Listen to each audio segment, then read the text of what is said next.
What's been banned for the first time in the G8? Wives. They're not, no partners are allowed. No partners, golfing resort, Ireland. It sounds more like a stag do than a summer. Michelle Obama stayed in Dublin, I think, didn't she? And they went to Riverdance. Is that still on in Dublin? No, Riverdance? actually, I don't. We must have put it on specially. Literally, I think they went, what are we going to do? Don't we have some dancers still lying around, you know, in parks with their legs still moving, just looking for we'll dance for cash written on a sign. Really? The Obamas think that the reason that in Riverdance they only use the lower half of the body to dance with is because in Ireland all the arms have been decommissioned. I like that. That's really good. I think that'll work itself. A long journey. They got there at the end. They usually have a special programme of like sort of visits and lectures for all the wives, and you have to feel sorry for Angela Merkel's husband, just generally. Oh, Joe Merkel. Sorry. Didn't Barack Obama talk to some of the kids before the G8 started? I thought that was good, because out of all the leaders, he's probably the best one.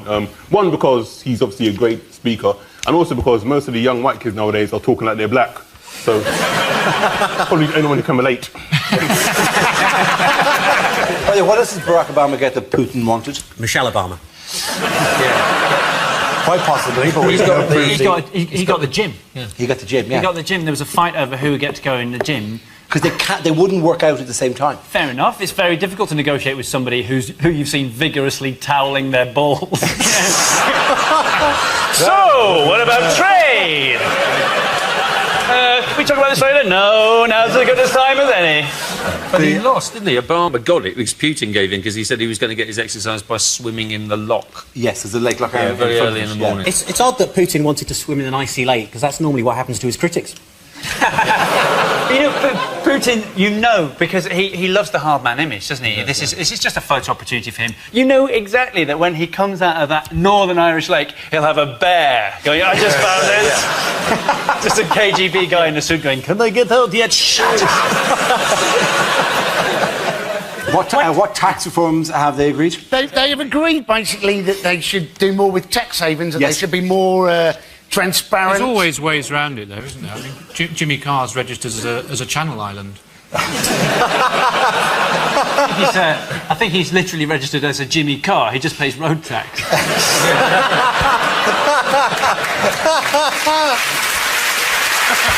Cameron spoke with things the other day about what he wanted to clamp down on. If for some reason it sang to me that he wanted to clamp down on secretive companies in secretive locations. And there's something about it's a perfume. It is, secretive companies in secretive locations. Your armpit. It's all this to do with avoid and evade nonsense, isn't it? Yeah. You can avoid tax, but you can't evade tax. Yeah, that's right, because avoidance is legal, whereas evasion is illegal. And if you are sent to jail for evasion, you will find out what it's like to have a loophole abused.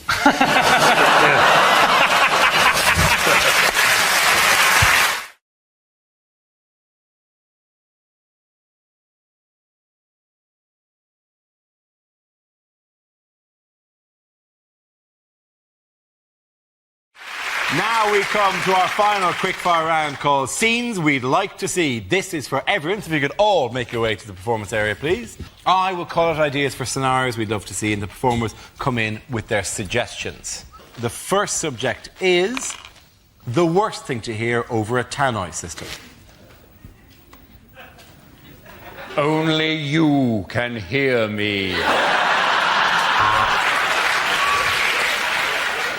The train to Nottingham will arrive in 5 minutes, which is a pity because this is Tesco. Second floor, but you can't get out. Welcome to our school sports day. Mark will probably get stuck in a sack. Ha, bloody ha.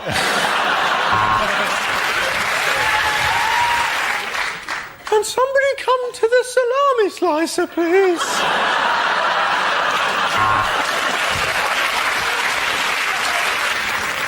If anybody has found a Vicks inhaler... Ladies and gentlemen, we all know there will be a bomb on the tube, but will it be today?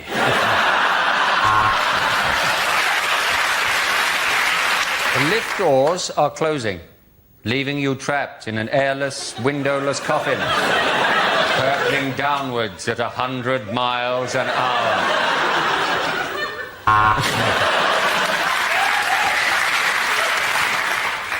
Would the parents of the child that fell into the tiger enclosure please come to lost property to collect her shoes?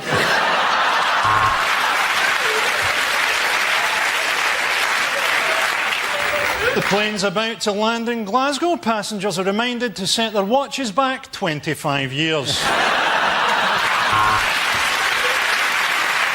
The next topic is unlikely lines from the final Harry Potter book. Don't worry, Hermione, I can get rid of it. Chlamydia disappearo.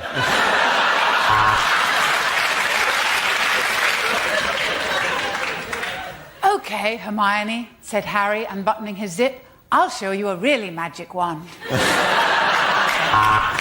Harry had always thought that he'd meet his death at the hands of Voldemort, so imagine his surprise when the doctors told him that he was HIV positive.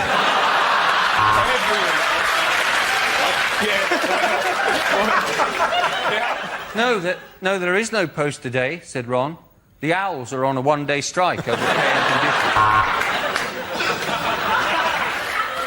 Midway through the orgy, Ron winked at Harry.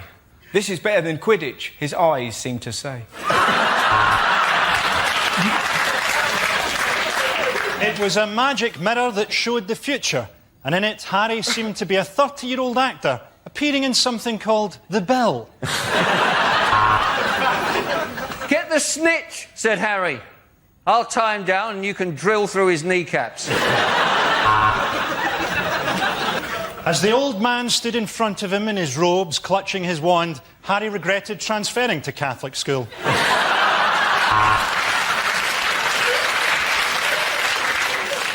I'm sorry, Harry. I'm having a baby and it's yours, said Professor McGonagall. Then Harry says something, Hermione says something. Oh, who cares? I'm minted. At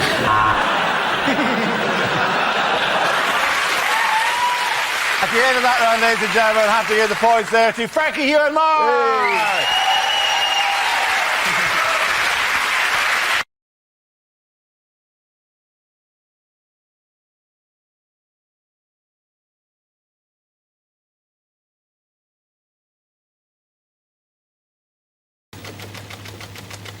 It's obesity and diet.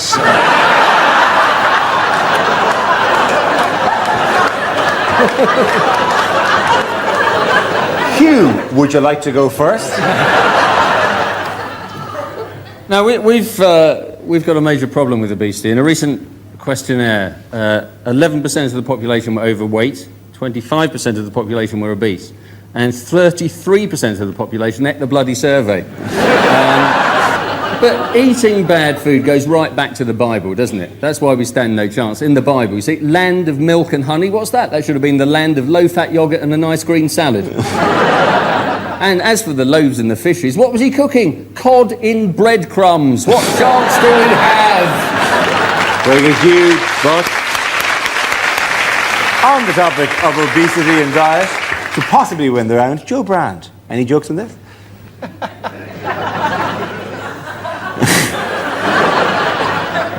I might just move the microphone stand because you won't be able to see me otherwise. See,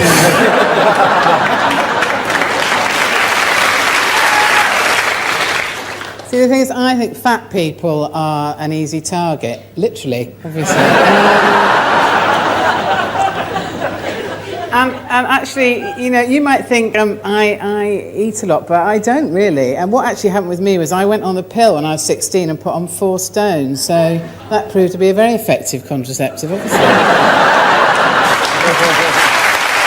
I think Joe has to be the winner there. Well done, Joe. Come on back over. All the points go to Joe, Rory and David.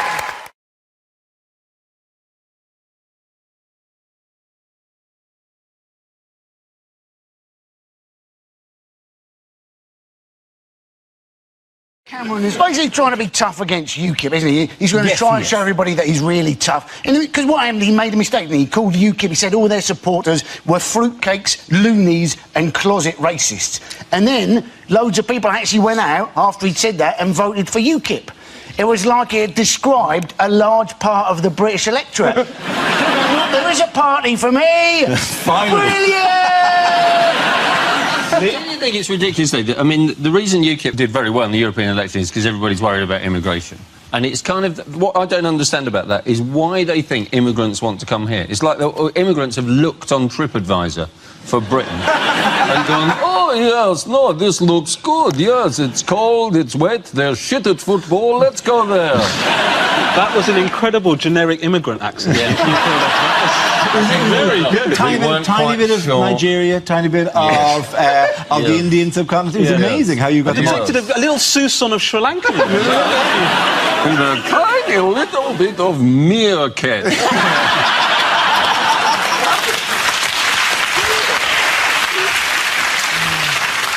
In other news, what has David Cameron claimed he can't get on holiday? Oh, this is the idea that he can't actually get mobile phone reception when he's on holiday in Cornwall. Said that he couldn't actually hear President Obama on the phone once. And you're thinking, surely that's just Obama, isn't it? Going, oh, I can't be asked to speak to Cameron.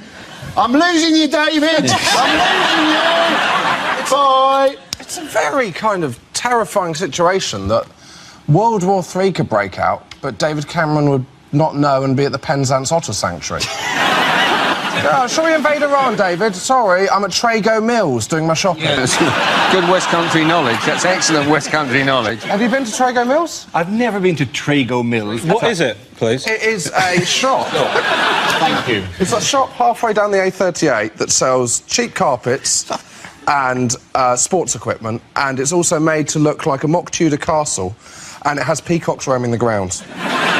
Trago Mills sounds like a bad guy from a Bond movie. You have crossed me once too often, but you will rue the day you crossed Trago Mills. I have cheap carpets and conservatory furniture. I know that the point of this story is to sort of strong-arm mobile phone companies into sharing maths, some sort of technical element to it. But it is paid a slightly ridiculous situation that if I walk 10 feet, I'm suddenly out. On all those times that Obama's ringing me, that I've got to return home, and the local shopkeeper goes, "Oh, you had a phone call? No phone? Some Obama bloke rang."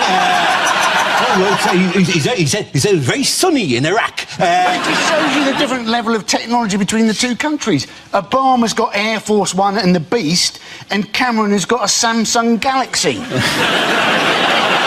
mean, do you think he got to the point where, like, you know, Nick Clegg finally thinks he's stepping up to the plate? Like, Cameron's on the phone. Listen, my phone reception is a nightmare. We've got an important situation. Nick, I need you to step up. I need you to do the right thing. Can you get in touch with Vodafone and get this sorted out? Just call him on the landline. Yeah. That does seem... You seem to have cut through the many levels of the story quite easily. I wonder if he's on holiday with his family, it might be that he doesn't want to give Obama the landline number in case his mum answers. Oh, Mum, it's so embarrassing. He's supposed to talk to me, not you. The honest truth is, Obama doesn't call him. Why does he want to take work calls when he's on holiday anyway? He's on holiday, for heaven's sake. Obama shouldn't be ringing him when he's on holiday. He should be more bloody respectful. And secondly, we don't want him to be answering work calls. When he's on holiday, he needs to relax and get himself into the right sort of state of mind for running the country. You don't want him to be sort of making important phone calls about policy at the same time as he's trying to prevent his children squeezing sun cream into the car radio or something.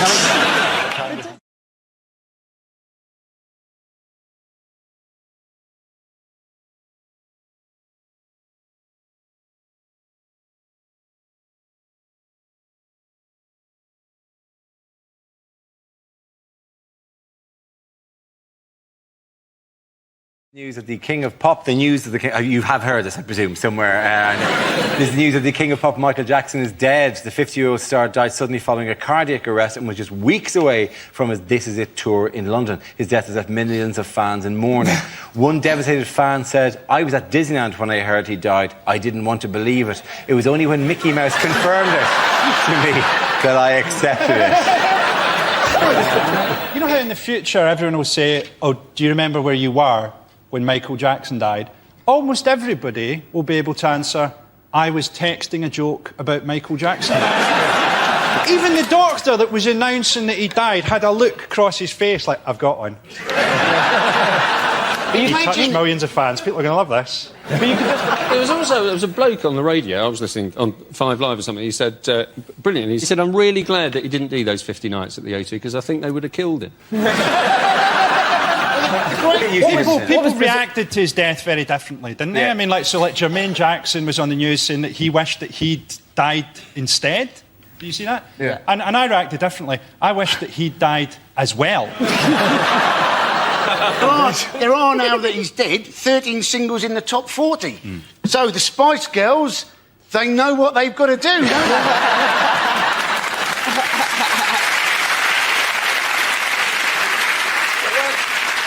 When they found him, they said that he was face down on the floor next to the bed, and they didn't call an ambulance for 50 minutes because they just thought he was looking for the other glove. It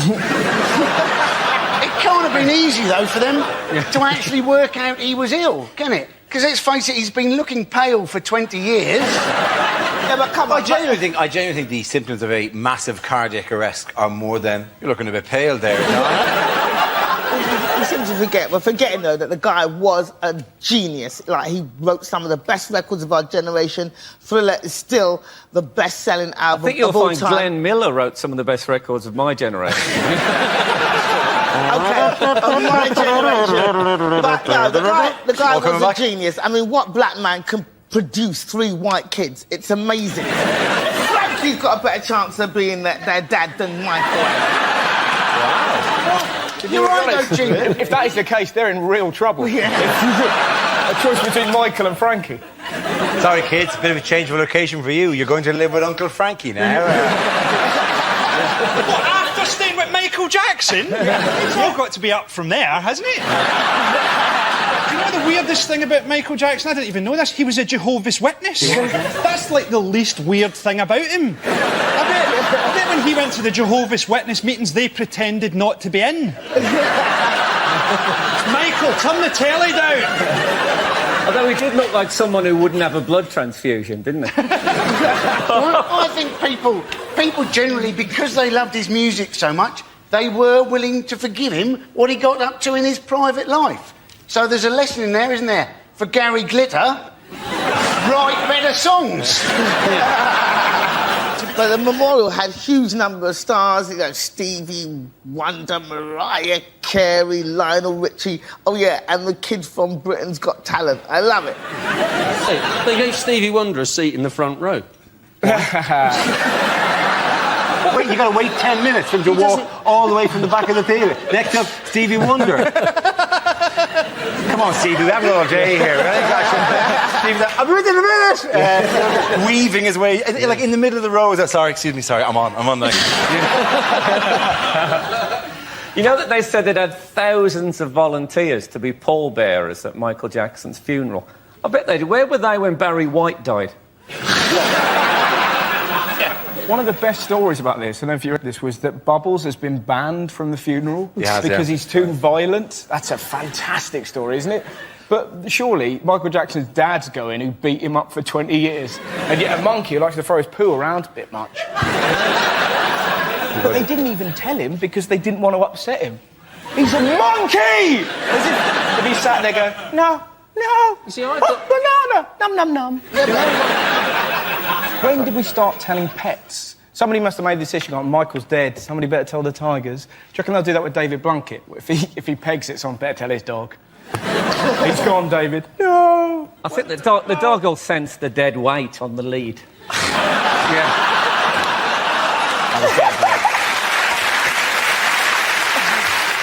I think he should have left Bubbles to Diana Ross. Because it's great. He left the 3 kids to Diana Ross and she didn't know.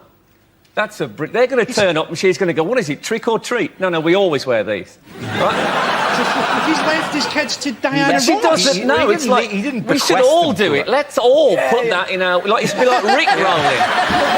It would be great, though, if we did leave everything to Diana Ross, if everyone in the world got together, just leaving anything, you know, like a bugle or a flute, just so that she'd be sat there going, this is ridiculous. I feel like I'm in the middle of a chain reaction. Do you think? Do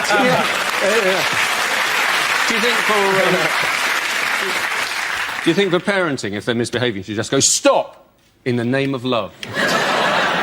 When I was actually, seriously, when I was like, I suppose when I was about 8 or 9, I was a massive Michael Jackson fan, and I wish I'd known at the time that I was his type. You know the conspiracy theory at the minute? There's a conspiracy theory already that Michael Jackson faked his own death.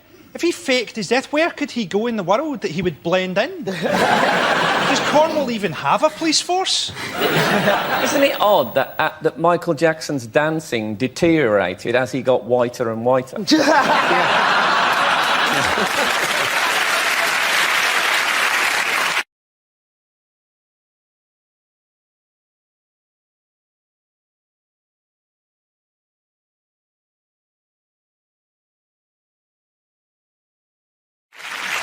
The next topic is what a rugby commentator would never say. Oh, and he skipped through the defence, and that's lucky, because if these South Sea Islanders catch you, they eat you. It's time for the scrum where the players can have a quick kiss and exchange phone numbers. And it's the coin toss, and Johnny Wilkinson has sprained his thumb. And that is a massive tackle. I wish mine was like that. Not everyone's been able to get tickets for this World Cup final, and we know a lot of you are watching at home. So hello to you, the England team. Oh, and it's bad news for New Zealand. Rugby doesn't matter.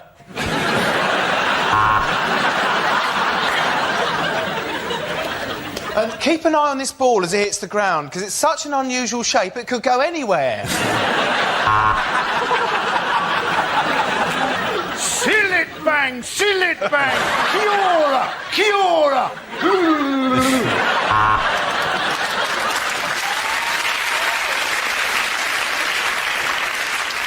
All pretence has been abandoned as both teams take to the field naked, covered in lubricant, to the sound of pounding techno. Thick muscular necks, broken noses and powerful thighs. The rugby wives are minging. Well, he is in many ways the perfect fly half. Legs of a human, torso of a blue bottle.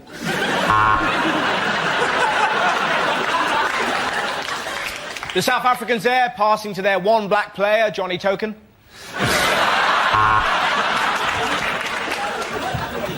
So it's England versus Samoa, a team of rank amateurs against Samoa. That's it, ladies and gentlemen. The points go to Russell, Ben and Andy.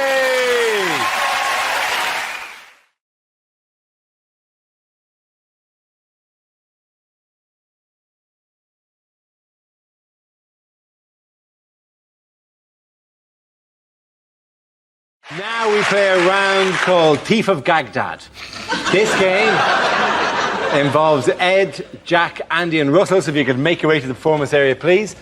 This is where we test our performers' stand-up skills. We spin our news generator. It settles on a topic and anyone can volunteer jokes about the chosen subject. The winners are the people I judge to produce the funniest stuff. OK, here we go. Let's spin the wheel. First subject is sleep. Ebra.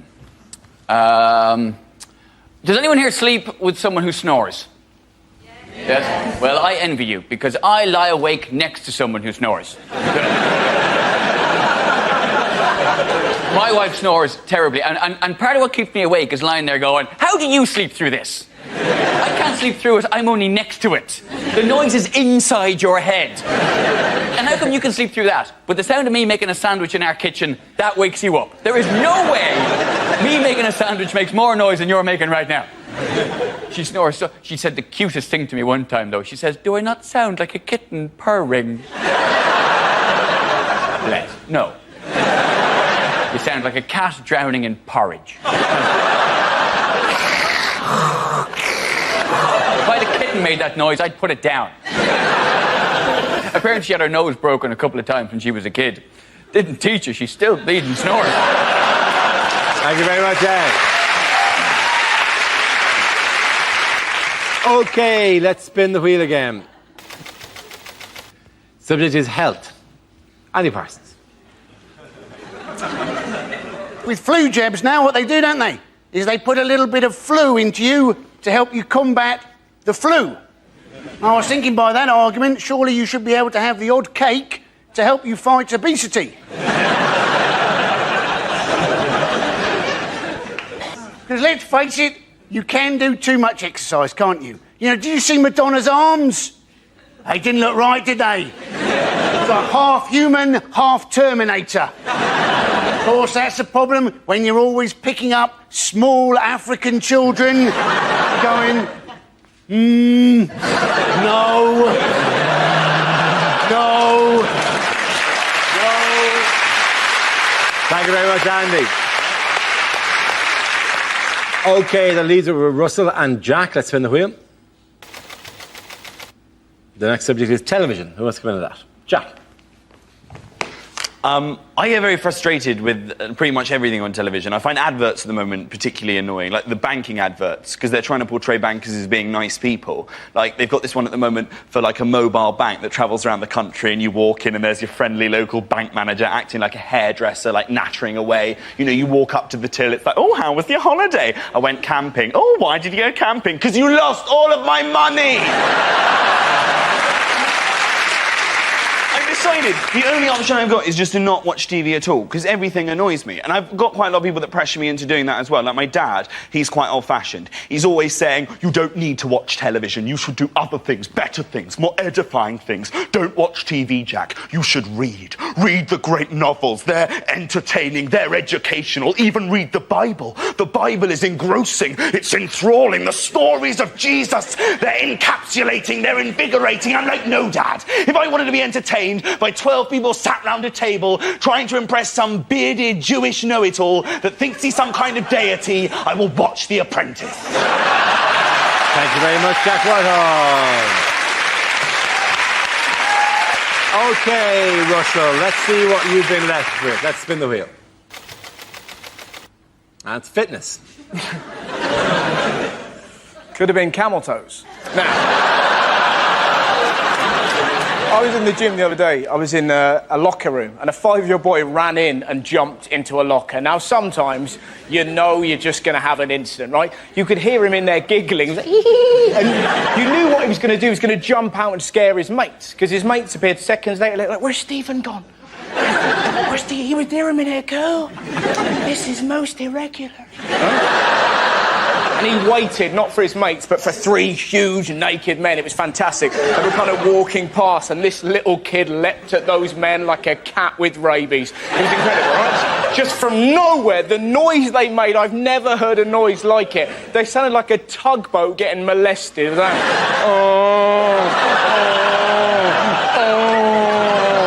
His long-suffering dad is in the showers, obviously heard this and went, that'll be my bloody boy! Ran back, confronted this glowing hellbeast and went, Stephen, what have I told you about acting up in public? And this little kid cut his dad down with one very simple sentence. Dad, your willy's moving? You're just there going, oh, the world is a better place. Thank you very much, Russell.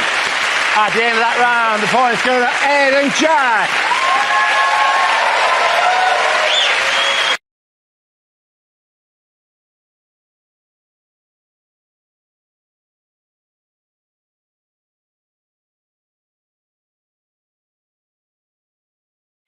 We play a round called hashtag Wheel of News, hashtag funny, hashtag lol. This game involves Rob, Sarah and Gary. See if you could make your way to the performance area, please. This round's a stand-up challenge. I launched a Wheel of News, and whoever it chooses to stop, one of our performers must step forward and talk about that subject. OK, here we go. Let's spin the wheel. First topic is family. Who wants to come in on that? I'll do it. Rob. I went shopping with my nan the other day. She's a very straight talker, man, very sort of south-east London. And we were in the shops. I said, Nan, get yourself some trousers. They're on special. She went, nah, it's all right, son. Got enough to see me out. How depressing is that? Basing your fashion choices upon your lifespan. She don't care. She's quite modern. She's on the internet and stuff. She went, I saw you on YouTube last Tuesday. I was like, watch it when you want, Nan. It's not scheduled. And she... Oh, is that a weird fly? Oh, it's weird, wasn't it? It's my granddad having a go.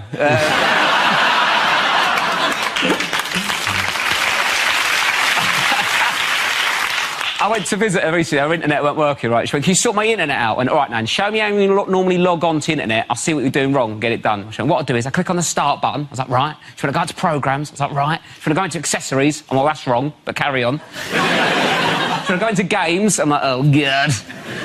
I go into solitaire, play that for a bit, click on the cross, then I double-click on Internet Explorer. And I'm sitting there thinking, you could probably cut out the middleman now. And I was worried that she's at home thinking that she has to play solitaire to get online. I need to send that email, but I cannot face another card game. I'm sick of it. Any sort of, like, internet sort of computer people are thinking, actually, Rob, that is the incorrect route to solitaire. On the latest version of Windows, you're correct. But she's on Windows 98. We're not upgrading her. It'll see her out. Well done, Rob. OK, let's spin the wheel. Somebody is ageing. Who wants to talk about that? Sarah. OK, and so I'm 33 years old, which is where magazines will tell you that a woman has her sexual peak. And I used to think that was a lie, that it was something that they were saying to younger women so they wouldn't be afraid of getting older. Like, oh, yes, you will have a moustache and a slow metabolism, but you'll also be gagging for it all of the time. And now I'm this age and I do believe in it. I basically think your body starts flooding with hormones because you only have so much longer left to have a child, because that's it. I'm 33 and I've never had a baby. I have had a tapeworm. It's not the same. And, but the trouble that I'm having is, so my boyfriend's also my age and he's experiencing a lot less interest in sex. He's having a sexual slump. Because apparently boys have a sexual peak when they're around 18. And that is not fair. That is a horrible trick that nature has played. Because an 18-year-old doesn't want to have sex with me any more than I want people to know that I've done that. And it's not fair. It's not fair, because when I was a teenager, I didn't particularly enjoy or understand sex, yet I had it all of the time, out of politeness, or to stay friends with someone, or say thanks for the lift. Thank you very much. Well done. Very good. So that leaves us now with Gary. Let's see what you've been at for, Gary. Let's spin the wheel. And the topic is shopping. Away you go. I bought a slimming magazine in W.H. Smith's. I didn't read it, I just wanted a big bar of Galaxy for £1. I bought some fancy pens at a nudist art shop. Felt tips? No, but I touched a couple of bollocks.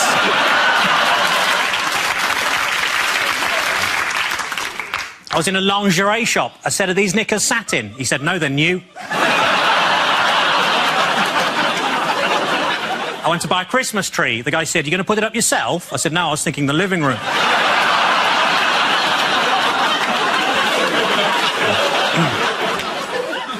Bought a chameleon, lost it. Why is it that when women go to the toilet in pairs, no one minds, but when I did it, I got thrown out the greengrocers?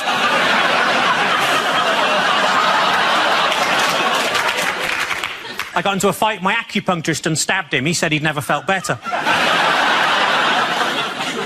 According to the vet, my cat's in heat. I didn't even know she was famous. A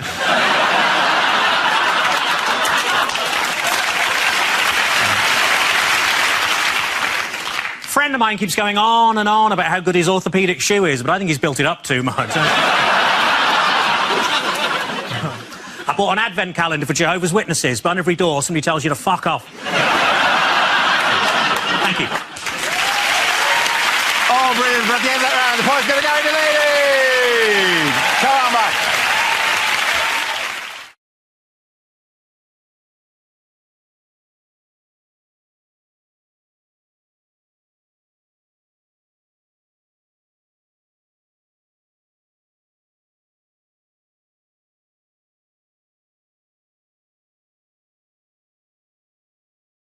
And it's food. Oh, OK. Oh, very similar topics. I once went to a buffet in Reading, and that's not even the joke. It was organised by a woman called Wendy, and it was so beige. It was so bland. It was like a buffet representation of Reading. I looked across this buffet, right? They put out sausage rolls, right? Sausage rolls, right? Where they just whipped off the cellophane and put the corrugated plastic straight down on the table.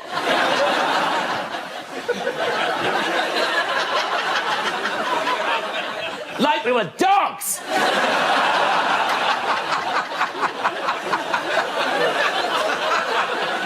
Then we had Scotch eggs, right? Scotch eggs cut into quarters. Apparently no one can eat a whole one. Then we had breadsticks displayed in a pint glass. I thought I was at a fucking UKIP rally.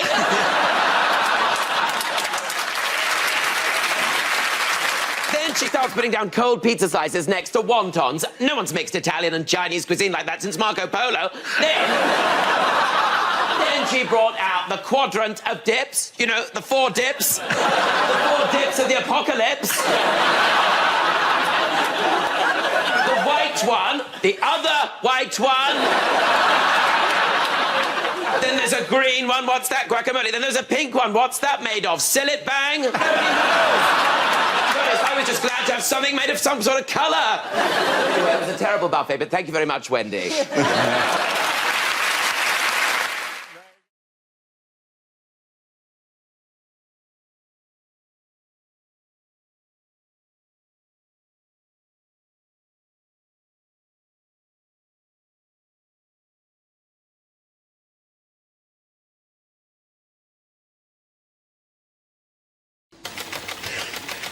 And the topic is school.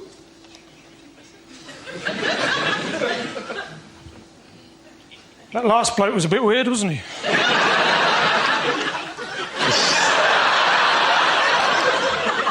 Anyway, I went back to my old school the other day, first time in 30 years. I took a note.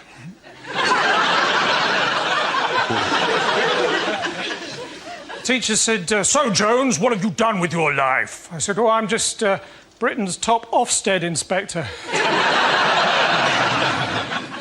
They were a lot nicer to me after that. I was there for the funeral of my old science teacher. They asked me to say a few words, so I did. Method. We put the coffin in the crematorium.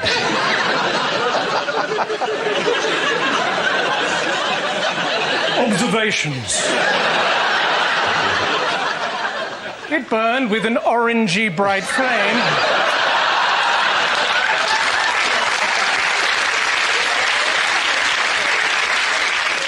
Conclusion. No more homework.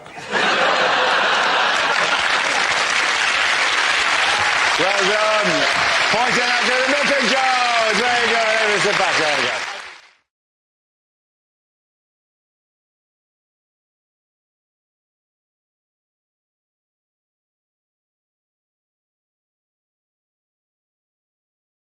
This, you may not have seen one. It was a story in Ireland in the Evening Herald in Dublin last week. And it's quite a moving story. It's about Alzheimer's disease. Oh. It was, yeah. And the story basically was being a big head may be good for you. Scientists found that large-headed individuals with Alzheimer's have better memory and thinking skills than sufferers with small heads. All of which is quite interesting. You see, the next paragraph I found difficult to take. People with larger than average heads, like comedian Dara O'Brien,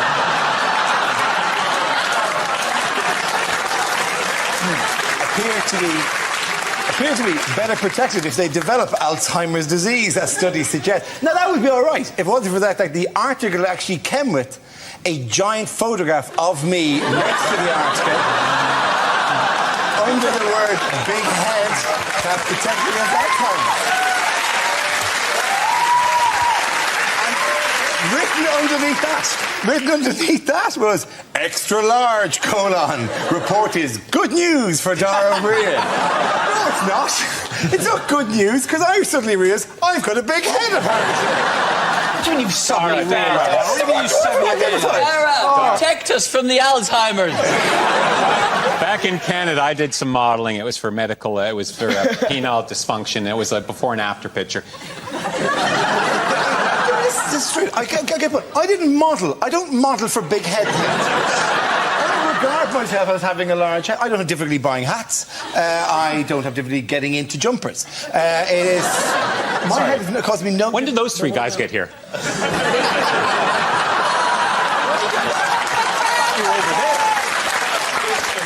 To be fair, a big head doesn't normally cause the owner a problem. It causes the owner's mother a problem. How does And you do look... Have you ever seen Dora? It's smaller than my hips, for God's sake. Your head is smaller than your hips. What kind of shape are you? You're a peanut. Of course my head is smaller than my hips. Dora, but it's... Is Dora, your look head at me. not smaller than your hips? No! Dora, look at me. Oh, you're weird. Yeah. Look at me. I'm going to take you to a hall of mirrors and show you how you should look. It's going to be the kid from Mars. See, look at that. It's fine. Your head is absolutely enormous. In fact, on a normal-sized head, that would be a full head of hair. But the good thing is... Are you not staying in my house tonight? When Dora opens an umbrella, it's like one of them little cocktail rooms. To put in context how big it is, Dara, it has its own gravitational field. It's pulled in an entire planet behind it.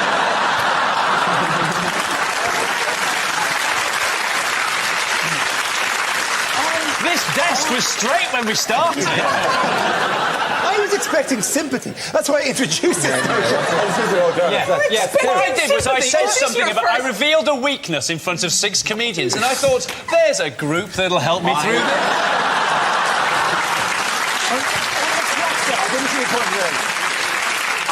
I think of you all as friends. I don't think of you as comedians.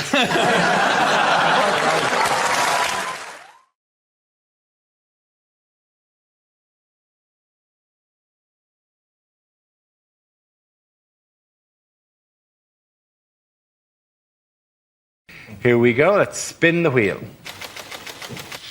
First topic is parenting. Who wants to come in on that? Andy Parsons. Getting quick.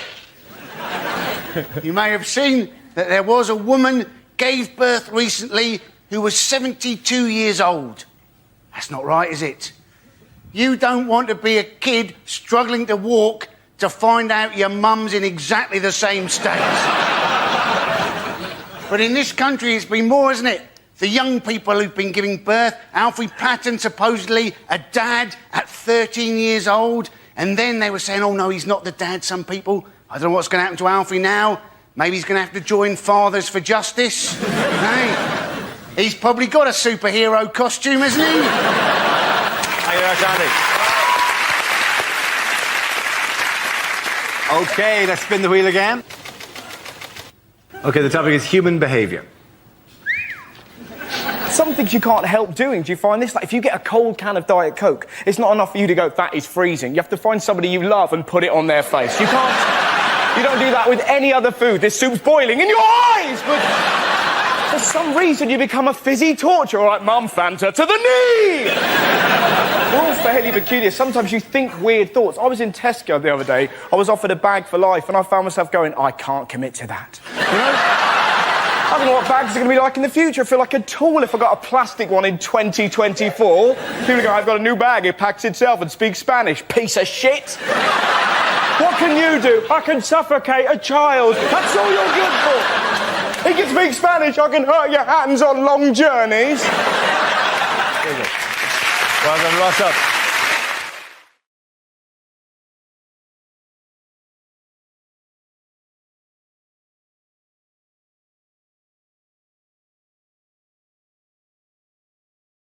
The worst person to be married to.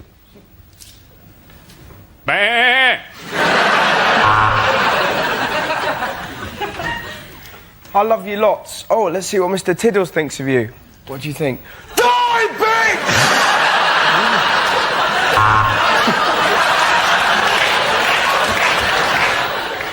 Brace yourself, Agnes. It's that time of year again.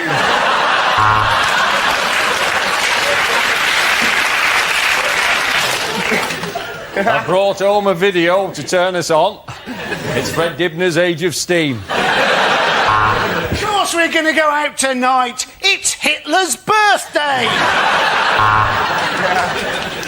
But he's my dad. We do everything together. You want me to put my dingaling into your fairy cave? Are you mad, woman? But you can't use that toilet. That's my toilet. He sleeps in the bed with us, OK? Don't make me choose between you and the wolf. Please, please, Pavarotti, let me go on top. OK, pointing in that round with a Russell, David and Andy.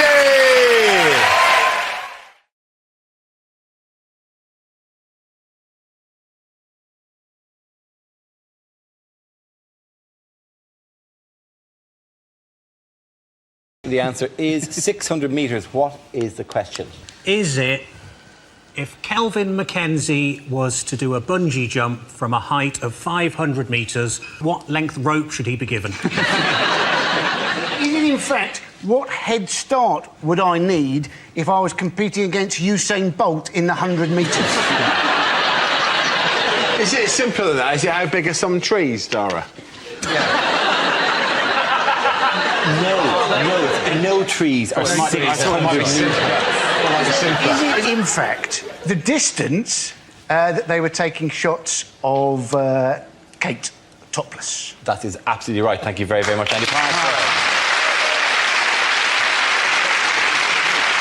Yes, the question I was looking for was, from what approximate distance did a photographer take pictures of the Duchess of Cambridge sunbathing topless? This is the news that the Duke and Duchess of Cambridge have taken legal action against French magazine Closer, which has printed topless photographs of Kate. It's called, I don't know, the French call it Closer for some reason. We have a French woman working the show, and I'm going, sure, it's Closet. She goes, no, Closer. A French court has blocked future publication of the pictures in France, but they've already been published in Italy and Ireland. There's loads of royals who've been snapped naked, haven't they? Obviously Harry, now Kate, then we had Andrew before that, Charles before that, Countess of Wessex. I mean, there have been, in fact, so many of them, I think they should persuade a few more of them to do it, and then they could release a charity calendar. The thing is, isn't it? It is terrible, it's unjustifiable, it's immoral, but I quite want to see the pictures. Are you saying you haven't seen them yet? I haven't. I've seen fuzzy versions of them on the... I think they're all fuzzy. The pictures were taken from the Hubble telescope. From the Hubble telescope.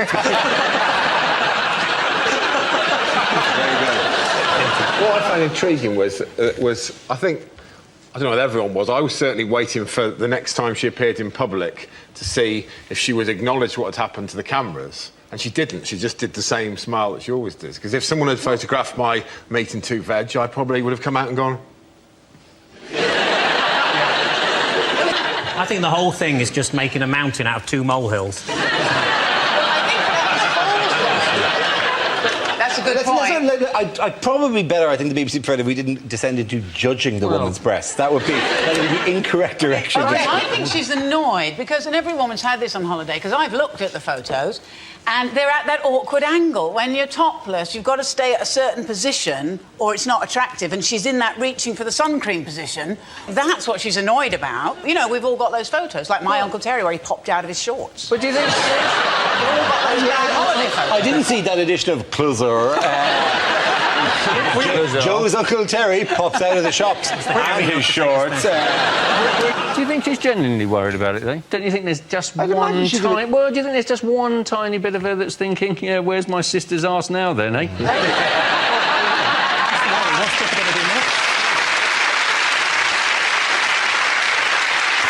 To their credit, no British newspaper editors have published the picture, although they have all had a proper think about it. But the massive hypocrisy of it is astonishing. The Sun, I like it when the Sun gets on its high horse about something. It said, well, no responsible paper would touch this with a barge pole. 2 weeks ago, you were doing everything you could to show us Harry's barge pole.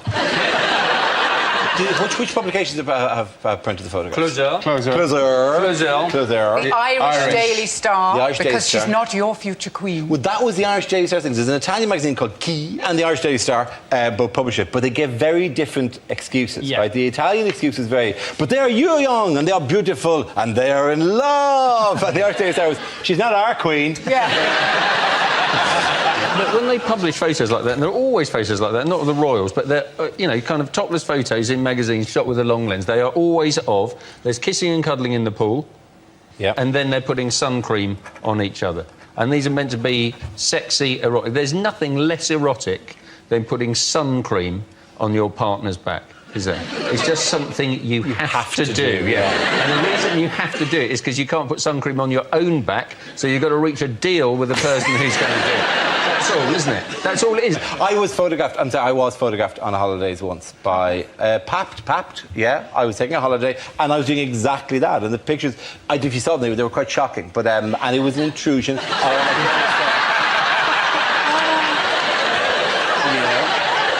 wasn't on holiday, was it, Dara? No, there was no holiday. It was at our house, wasn't it, Dara? Where do we get the least erotic thing I've ever seen? Where does a guy in the office find the source photograph? I believe he has your laptop. Yes.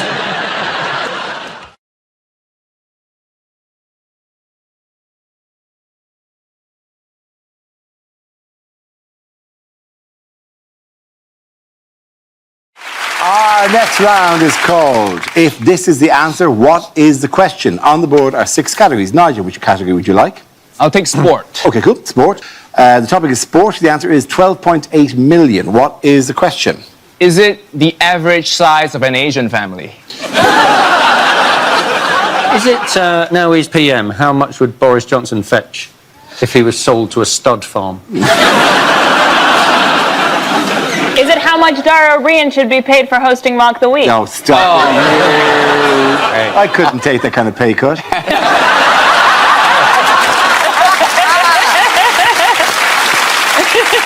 My children need wine. Is it how many times when trying to buy alcohol have I had to say the phrase, would a 17-year-old have a nectar card?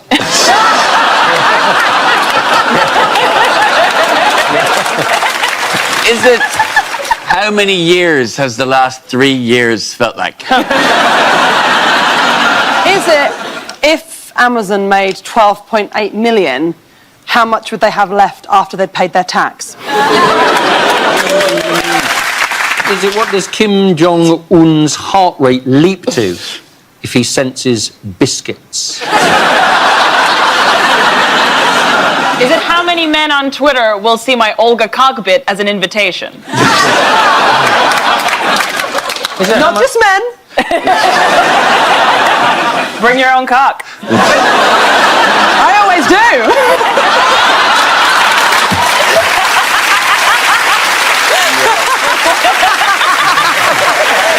It's funny when she brings a cock. Yes, I bring the place I brought my cock and didn't get a laugh at all. All right, what is the actual question? Is it how much does Lewis Hamilton claim back in petrol receipts at the end of a Formula 1? Is it how many people watch the rugby? Absolutely right. Thank you very much, Julie. Very good. Yes, the question I was looking for was how many people watched England in the Rugby World Cup final, which they lost. This is the news that on Saturday, 12.8 million people tuned in to see South Africa defeat England in Yokohama. Did you watch the final? Yes? Yeah, although, you know, it was difficult, wasn't it? It was England against South Africa, the Rainbow Nation. I haven't watched a lot of rugby. Where was Zippy and Bungle? He could put the rugby ball in his mouth, then zip it up and run. And then run. Wait, sorry, South Africa won the Rugby World Cup? Yeah. They did. According to Russian television, we won 61-0. The thing is that it's just like watching the way they spoke after all the players spoke after it. It's so different. There's such a different level of how eloquent they are. The rugby players after it are just like, we were powered by the gust of 1,000 winds. We took heed. A nation behind us. We took heed and we battled. You ask a footballer, a footballer could have won the World Cup. And you go, how did you think that went? And they go, yeah, well, basically, we just put our circle in that rectangle more than the foreigners. Be like, eh?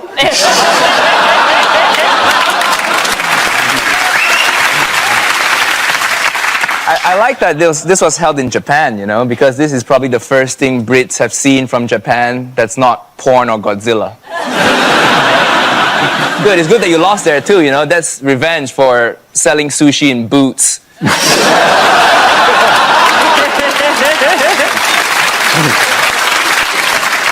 Are you saying that the sushi in Boots isn't very good? The thing is, if you're buying sushi, but you can also see tights, that's when you know it's not good. Yeah, condoms, lube, sushi. Yeah. Is that why you want to get it?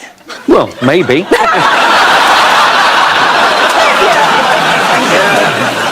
You know, dude.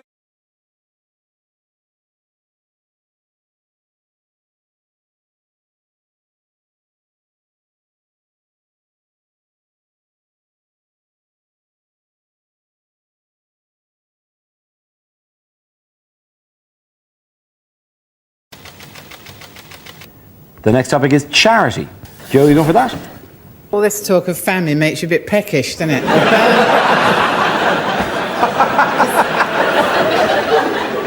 It's comic relief, right? Keep asking me if I'll go out to Africa, you know, to sort of comfort people. But how are they going to feel with me getting off the plane? Hello! You're all hungry, are you? I've had a good dinner. And, you know, there are huge problems to be tackled in Africa. I don't know if you know this, but actually in South Africa, you can insure yourself against getting raped, because if you catch the HIV virus, treatment's really expensive. And what's that going to be like? You know, you're walking along, some bloke jumps out from behind a hedge, gets his ghoulies out, and you think, oh, Christ, there goes me no claims bonus there. Sit down, Joe, please. OK, let's have another topic. Topic is crime. Who's coming in? John. The most important thing to remember about crime is that any law only makes sense in context. Look at sport. Punching someone repeatedly in the face is lauded in boxing, but is seriously frowned upon in table tennis. Similarly, if you come out of your corner in a boxing round bouncing a little ball on a bat, it's going to be literally seconds before you're staring at some lights. Furthermore, Moses. Now, there's a man who'd be on pretty much anyone's list of top 5 Jews. But think about it. When he led the children out of Israel, he was technically guilty of 3,000 counts of abducting a minor, bush arson, trespassing, and abducting the sea. And yet he walks free today. There really is no justice. Well done, John. Very good. Sit down. Leaving us with 2 contestants. 1 topic we'll give you. Fight it out. Straight battle. What's the last topic this week? Jacques Chirac. Europe, let's say. Hugh, do you want to go first? Britain isn't getting on very well with France at the moment, and it is partially because the French are a bit snooty. For example, take Concorde. Do you know, in the original version of Concorde, the French had their plane built with the front hinged the other way round, so it could turn its nose up when it landed on the circle. But the kind of European integration we don't, any of us seem to mind, is town twinning. Everybody wants a French, you know, town to twin with. And I didn't know how it happened, actually, until I recently went to Swindon. Met a bloke from Swindon Council. He told me that apparently it's very like getting a teenage pen pal, on the basis that Swindon was getting on very well with Monte Carlo, until they sent them a photograph and never heard from them again. Very good. Very good. Well done, Hugh. Give him a round of applause. It is a head-to-head. Al, on the topic of Europe? Well, of course, what's happened here is the French. The French have voted against Europe and now expect us to cough up for it. It's the classic example of the French attitude. They've lost the plot, basically, completely. I mean, these are people with a town called Brest, and none of them think it's funny. In any other country, a melted cheese would be regarded as a wouldn't it? They're up to something, aren't they? No, they're up. Well, I'm not done yet. Staying over there with their own customs. The point is, I think... I mean, that Eiffel Tower's a tragic waste of Meccano, isn't it? As a result, French boys have nothing to play with except themselves, and that's how it started, isn't it? Al, thank you very much. Al Murray, give a round of applause. Tough to say, I'm giving it to Hugh, I'm giving it that side. Sit down, both of you.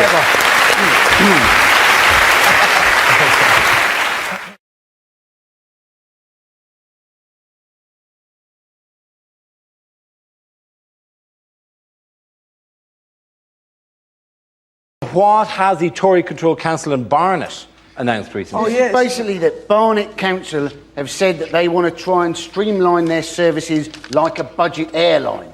And you think, well, that's a stupid idea, isn't it? Because let's face it, budget airlines most people regard as crap. You can basically go on Ryanair now, you're supposed to have to pay £1, aren't you, for the toilet. And you're thinking often you've only spent £1 for the actual flight itself. You'll be there having a dump thinking, this better be a good one. I could have got a return ticket for this. You've sort of been weighing it up, won't you? Going, is this one worth £1? To be honest, this feels like it's going to do 20 quid's worth of damage. Let's go. The Tories, for being a market party, have never understood the market. So they think if something's successful and sells well, people love it. You know, they tolerate things. You know, I shit 3 times a day. I don't love it. And we all have it. You know that's too many. That's too often. I've been to Barnet. Of all the places, like, if you're going to do a no-frills government, at least do it somewhere that had frills in the first place. I mean, taking frills out of Barnet is like taking the charisma out of Milton Keynes. The local council has frills, did he? No. I mean, street cleaning in Glasgow involves sprinkling gravy granules in front of a homeless guy on a leash.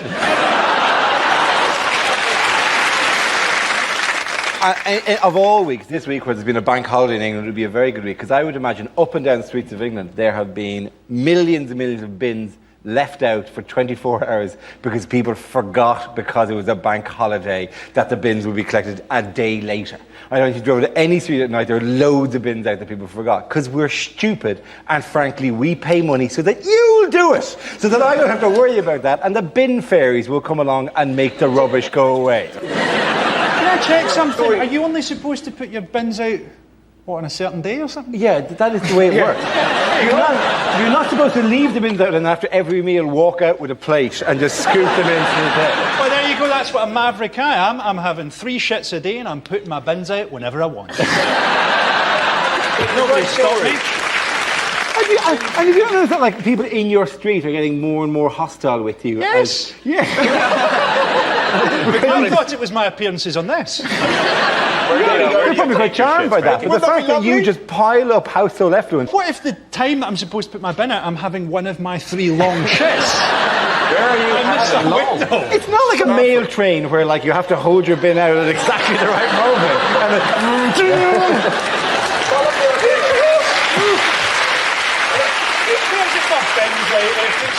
There's nothing in there that's of any use to anybody. It's not the utility of your rubbish.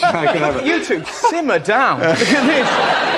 Every night after we record this show, I have to go and do the fucking bins, right? I go home, and not only do I have to do the bins, I have to separate everything I've used into every component part. Hounslow Council have given me, it's just driving me up the wall, right? Do you know about it? They give me a bag. They give me a bag. Every 2 weeks, I have to fill a bag with garden waste. I have to go to parks and collect leaves and put it in the bag.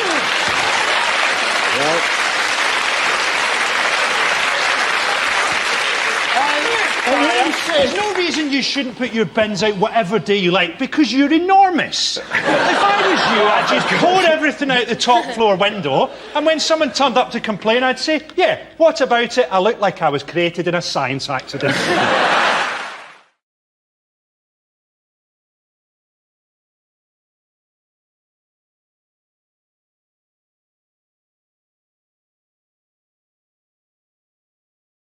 They've given the Spanish banks €100 billion. I don't think you should be giving Spanish banks €100 billion, not given the number of British bank robbers currently living in Spain.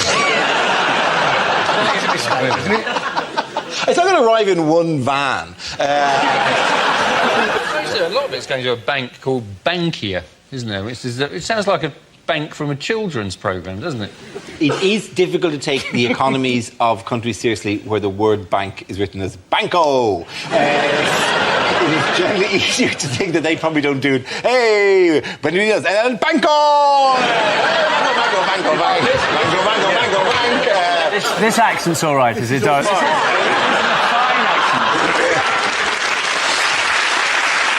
sorry. Gary. To be honest, Dara, you've been doing a ridiculous accent since the beginning of this series. No, but Dara, it does help when you go on holiday there, though, doesn't it? Because, you know, even someone like me, I walk along and I go, supermercado. I reckon that's the supermarket. Banco, that'll be the bank. Baro, bar. Got half a chance. You've been to Japan? Nothing. They give you nothing. You walk about, you don't know what you're doing. I was in the bank the other day, this is absolute truth, and a man had a shit on the floor. It was the most shocking thing I've ever seen in my life. He just shook it out the That bottom is of his one trousers. hell of a deposit that he has made that.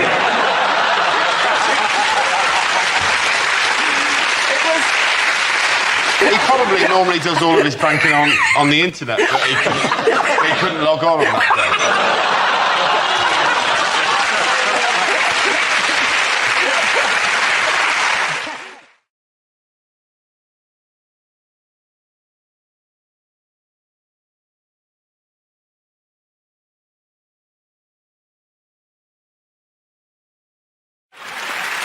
Okay, now we play a game called What on Earth? I show the panel a topical image from somewhere in the world and ask them to tell me what's happening. So, teens, what on earth is this?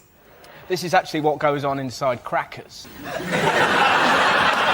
Is this a photo of the sperm in Santa's testicles? Maybe it's a picture of us in 30 years' time. Oh, God, Yeah, but for the still in grace of show God. business. This is a convention of professional Father Christmases in America held recently. The Amalgamated Order of Real Bearded Santas have fallen out with members of other groups, such as the Red Suit Society, over accusations of unethical behaviour and unfair booking fees. You've got to think about the commitment that it takes. Look at those men. This is not a 1 month a year thing. This is 12 months a year. They look like arseholes. Right? They don't always dress like that, but they do always have that beard. What would you do? What would you do if someone turned up in your house, right, in your bedroom, dressed as Santa Claus? At this age? Yeah. Would you take the risk that maybe this is Santa? Or would you beat him to death? Perhaps killing Santa? Personally, I would hedge my bets and make love to him. Well, while you're doing that, be sure to give the beard a good yank. So at least you'll know if he's in the proper amalgamated order. Surely you could question him. Surely there's something between killing him and making love to him. Surely there's some other path you can I take. think I've bisected it directly. What an amazing Crime Watch reconstruction that would be as well. Just a blacked out Santa. I was only trying to give him presents. By the way, there is genuinely, I mean, they've fallen out. There's a unionised group of Santas who've fallen out with another unionised, and they're taking court cases against each other. There's threats against each other. Well, of course they're fighting because there can only be one real Santa. I'm not sure they're not going to get along. What is particularly good is that one union of Santa Claus doesn't believe in the existence of the other union of Santa Claus. What if you let him go? What if you let him go? You accepted his story that he was Santa Claus. Are we still in your room? Surely the next step for that Santa is going to be him at the next house weeping on the floor. It's what happened, Santa? No, there is. It is. It's just the hideous commercialisation of it all. I was in my local Tesco's. It was September, and they were selling Christmas stuff. September, they were selling Christmas cake, Christmas pudding, and mince pies. And I swear this is true. Mince pies with the best before date of November the 12th. Now, explain that one. Oh, we can have a mince pie any day of the year. You only have them at Christmas, and you don't even like them then. In the same shop, do you know what was really sad? They were selling single slices of Christmas cake. Well done on awing. That is the most depressing side. I've seen not even 2 slices, maybe for a couple, couldn't be arsed making a cake. No, 1 slice for you and your no pals. That is miserable. See image of some guy going, I'll have that after me Bernard Matthews turkey drummer. Standing on one end of a Christmas cracker. What if he's wearing the Santa jerkin, but he's got no trousers on and a balaclava? What then? He's a half-naked burglar with a red jacket on. This is changing all the time. Maybe that's how Santa got killed in the first place. Maybe one night he went... Santa get killed? But at the beginning of the show, I'm Frankie Boyle, and this is a very different Mock the Week. That's exactly how I was hoping this would pan out.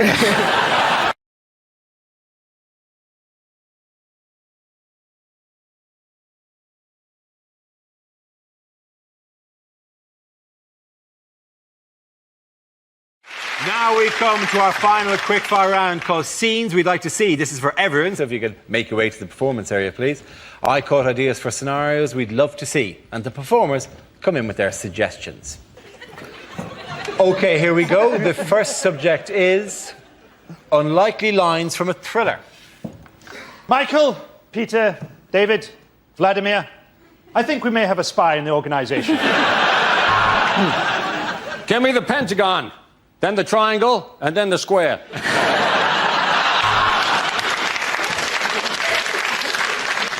Ah, Pussy Galore, Bond here. I've been told by my doctor that I need to contact all previous partners. The owner of this motel dresses up as his mother and stabs people. But the guidebook says it's still better than the Ibis. I want you to go to Warsaw, meet a man called Borislav. You'll then ask him why he didn't fix my plumbing before he left for home. Miss Scarlett looked at him through the window. He had one massive testicle like a space hopper. That was why they called him Professor Plum.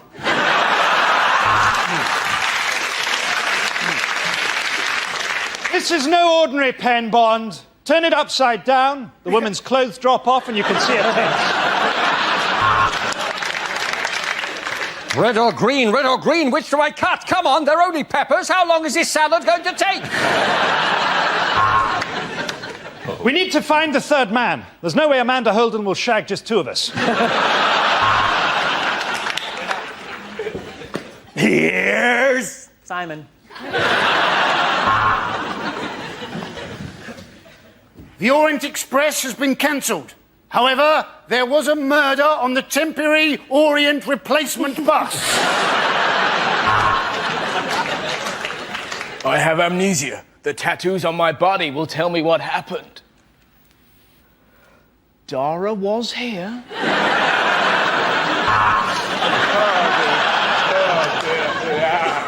I'd been a serial killer for 4 years, but they'd never given me a nickname. Then, you bite one guy in the ass, and suddenly you're the butt muncher. Ah, the butt muncher's got me! The butt muncher's got me!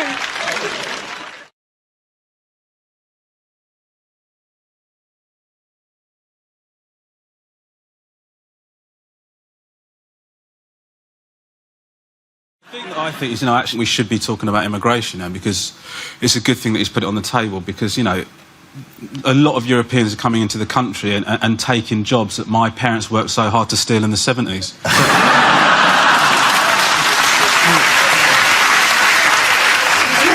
And on behalf of the Irish, we were quite irritated at the time.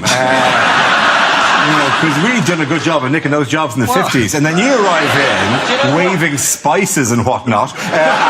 We had no response to that. Well, listen, if UKIP get in, it is you who are in trouble, because it is, taking jobs from British people is their big worry, isn't it? This will be Mock the Week with Sue Barker.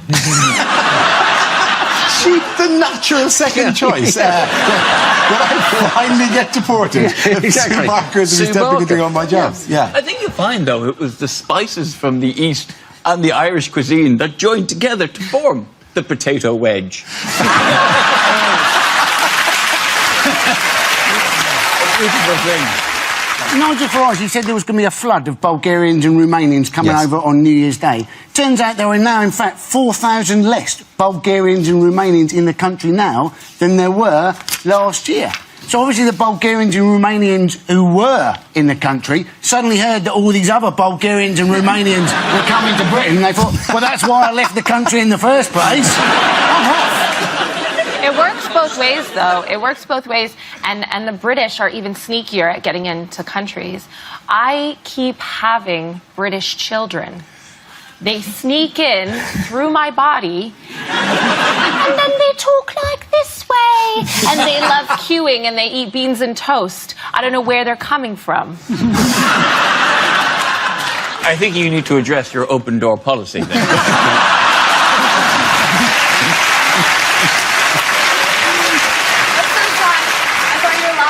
At me me a couple seconds ago, but you just thought of that and were laughing at yourself and waiting to say it. I'm really quite pleased with myself. To be honest, he's still laughing at potato Rachel. He's on a bit of a run at the moment. When Farage made these racist comments about Romanians on LBC, he blamed the fact that he was tired. And you're thinking, well, if tiredness is an excuse for racism, the Metropolitan Police must be bloody knackered, mustn't they? The other one he said was he felt uncomfortable on train. You get on a train out of London and he would hear foreign languages being spoken. And you kind of go, if you're in the train out of London and the ticket officer came on and suddenly started going, Verkarten bitte! Wo ist deine Papieren? Wo ist deine Papieren? You would wake up and go, it was all a dream! We didn't win the war! Oh, no! Was that just an excuse to show off your variety of accents? I have lots of accents. It's very, very good. Maybe you'd like to hear my Spanish accent. Hola, ¿qué tal? It's quite beautiful. It's very good. The issue that I have is that, you know, UKIP sort of attracting votes from sort of the elderly, you know, that this is sort of who are increasingly supporting them. And the thing is that you get worried because you think, well, I've sort of had more racist experiences from elderly people and you can sort of understand how this comes about. But I actually think that elderly people should just be allowed to be racist because, like, they've got enough shit going on in their lives, like, without having to re-educate themselves. Do you know what I mean? Like, I've pissed myself, I've got 2 false hips, and now I can't say darky. Like, it's... I'm quite happy to make him feel comfortable, bump into an elderly person, just give him the old wobble head to make him feel all right.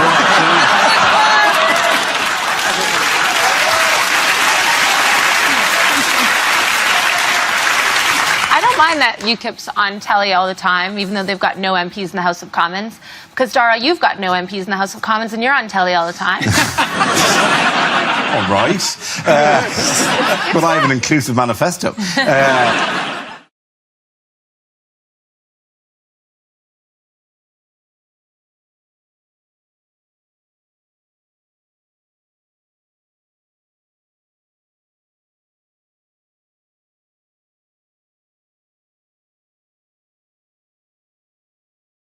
Love a quiz. It is our Liz quiz.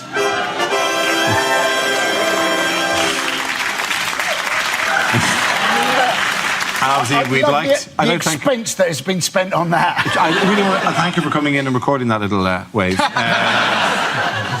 What 2 common documents does the Queen not have? The Da Vinci Code. And Life of Pi. Next. Yes. Oh, the rest of them, she has them all. She doesn't have a driving licence. She doesn't have a driving licence. No, although she has qualified to drive. Yes, she has. She can drive. She trained to drive in the army, as far as I know. She did, yeah. She stripped down engines and everything. Absolutely, yeah. Passport. There's no driving licence and is the only person in the country who doesn't need a passport as they're issued in her name. And so she cannot issue in her own name because, you know... But I think she's relatively good on the ID front because she just take out a tenner and go... oh, you not get this? Go send a letter, bitch.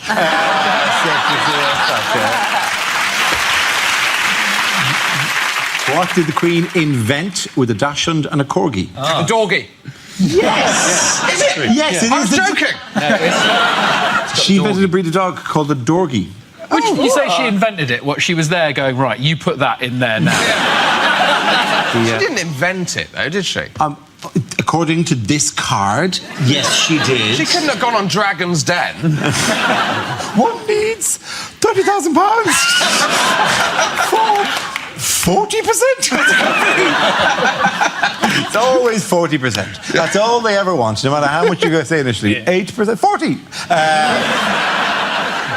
It's commonly known that the Queen owns the UK swans. Commonly known that the Queen owns the UK swans, says here. But what other water-based animals does she also have the right to own? Ducks. Not ducks, no. Shopping trolleys. I think it's... Is it dolphins? It is. It's dolphins, whales, and pretty big sturgeons. on the royal family. I know a lot of stuff. You really are, actually. It's quite worrying. Any dolphins, whales, and sturgeons within 3 miles of the UK, they're hers. Do the dolphins know, or do they just stray in and then that's it? If they get too close, she's in a speedboat constantly. All right? Just patrolling that 3-mile limit around the country. Right? With her army of swans. With her army of swans who work to track them. when she does that wave, she's actually doing a fin motion to summon her dolphin army. Army of dolphins, assemble! I come to do with an army of dolphins. I want £40,000 for 35% of the company. I have invented a swolfin.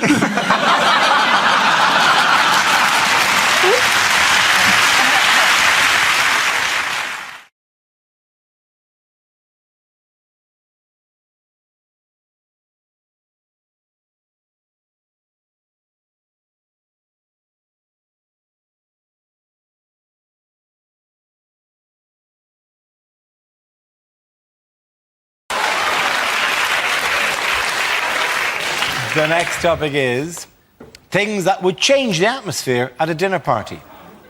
Ignore the banging. She's been in there for 24 years. Help yourself to Nibbles. He was our favourite hamster, but it's what he would have wanted. Are you sure this is pork? It's just because Mike Crackling has a tattoo. Don't worry, we don't say grace. We just sacrifice a child to the great god Imhotep. Doorbell! Excellent. That'll be Heather Mills and James Blunt. Hope he's brought his guitar. I hope nobody's allergic to nuts, because I like to rest mine on the table. Well, this is absolutely lovely. I say we all raise a glass to the Fuhrer!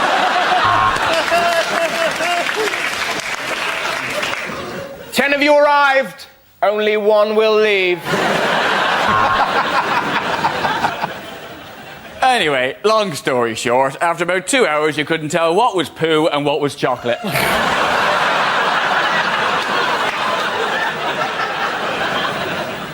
There is a vegetarian option. You can fuck off. Okay, at the end of that round, the points go to Russell and Andy.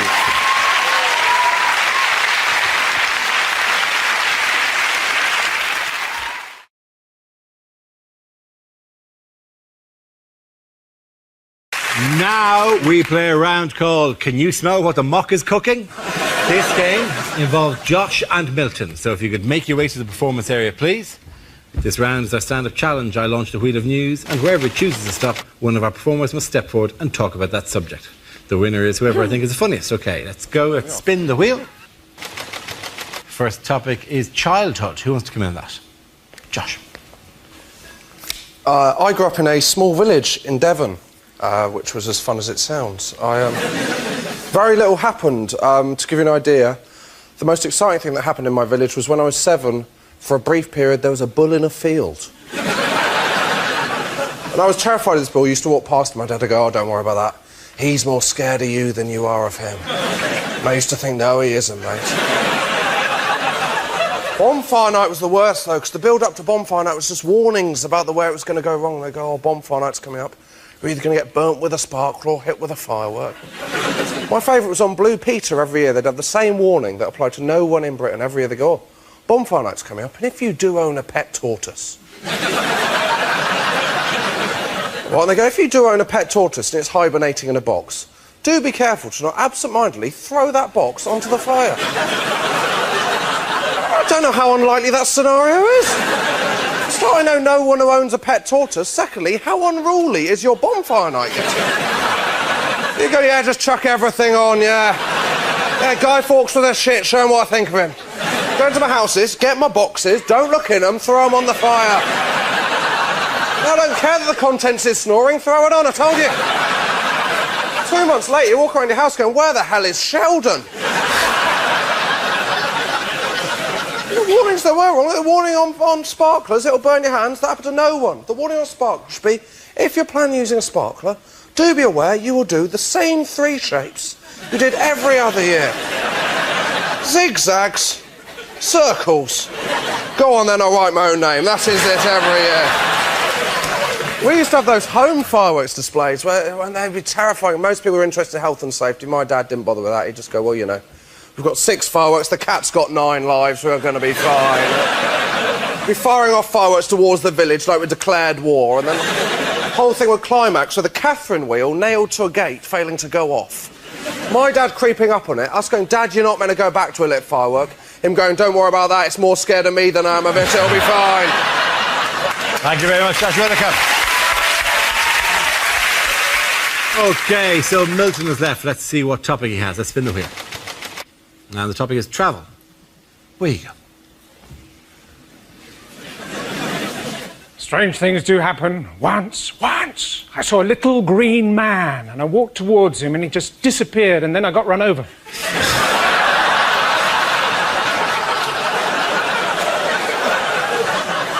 Kuala Lumpur, that was a bit of a disappointment. I always thought it was a bear crossed with an Oompa Loompa. You know, clingy, but quite hard-working. I was in France recently. I saw this little old lady knitting in the town square. I said, voulez-vous crochet avec moi? She took it all the wrong way. What with the financial situation, I'm not sure Ireland's going to stay afloat. Cork, maybe. 11 days it takes to walk to Torquay holding the hand of a 7-year-old. Well, that's what I thought. It was his birthday treat, but turns out he actually wanted a walkie-talkie. I'm very English, really. I even ordered a book on the internet, How to Have Absolutely Nothing to Do with Your Neighbours. Unfortunately, I was out when it was delivered.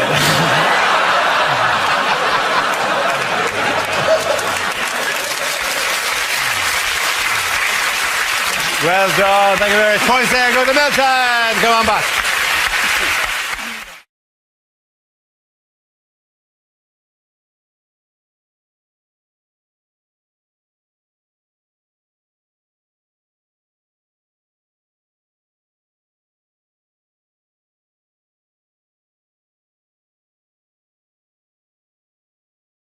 Now we play a round called Danger, Danger, Subatomic Joke Collider. This game involves Michael, Andy, Frankie and Russell, so if you could make your way to the performance area, please. This is where we test our performers' stand-up skills. We spin our news generator, it settles on a topic, and anyone can volunteer jokes about the chosen subject. The winner of the team I judge to produce the funniest stuff. OK, here we go. Let's spin the wheel. The first subject is television. Who wants to come in on that? Frankie! It's so patronising, television, isn't it? I saw a show the other day, and it was like how to sell your house kind of thing. And it said, if someone's coming around to view the house, remember to open your curtains and tidy up. Oh, thanks for that. I'd been planning on redecorating using diarrhoea pills and stencils, then shaving the word welcome into my dog's back. I saw a show for the first time the other day, You Are What You Eat, where a woman gets a trestle table of food in front of a fat person, and they have to pretend to feel guilty as she shows them their dream buffet. Oh, this is terrible. Could you give me 5 minutes on my own here? You've got to be careful what you say on telly. I did a cookery show, and it was 10 in the morning, and it was live, and it was the day of the Glasgow airport attack. And the presenter said, oh, you do topical stuff, don't you? And I said, yeah, like today. We don't know if that was terrorists or just Richard Hammond turning up late for check-in. You don't want to have to whisk eggs for 20 minutes while a studio full of people hate you. See, political correctness is all over television. Apparently, on television, we're now not allowed to say fairy lights because it might be homophobic. Apparently now we've got to call them poof lanterns. Thank you, Frankie. OK, let's spin the wheel again. The subject is modern living. Who wants to come in on that? Andy Parsons. Now, apparently at the next election, we're all going to be able to vote by text. Now, I can see that going tits up, particularly with predictive text. People voting for New Labrador, the Conservatory and the literal demagogues. And I've got to be honest, I am no fan of mobile phones, particularly because you can no longer, can you, call a wrong number. Call a wrong number, don't you? Half an hour later, you get a call back. I believe you just called me. I got a wrong number. No, Sonny Jim, what was it you wanted to say? Well, at that point, I like to go, brilliant. I get to make a dirty phone call, but they've had to bloody pay for it.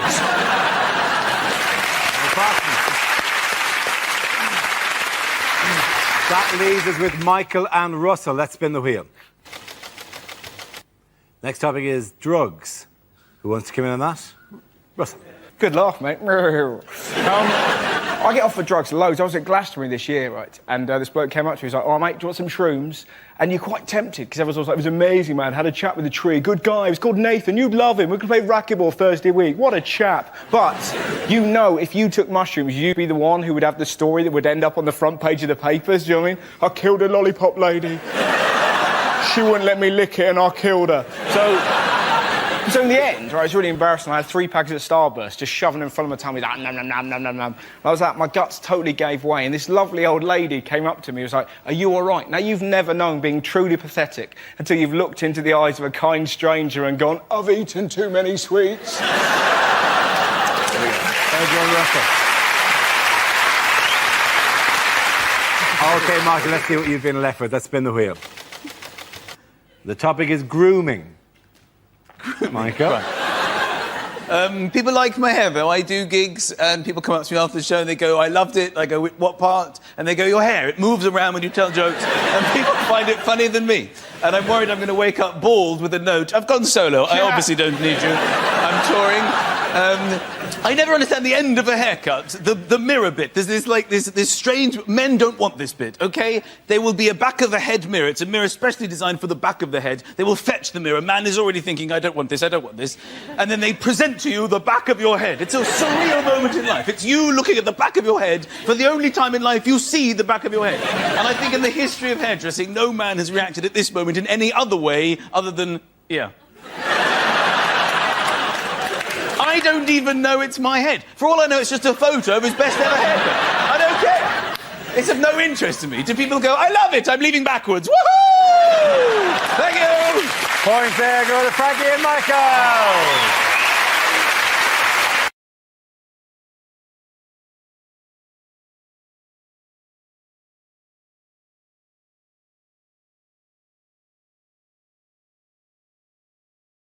Unlikely things to hear in hospital. We need a drip. Somebody get me Michael Gove. Now, the good news is your blood results have come back clear. The bad news is blood shouldn't be clear. Oh, my God, yay! £350 million. Great news, thanks.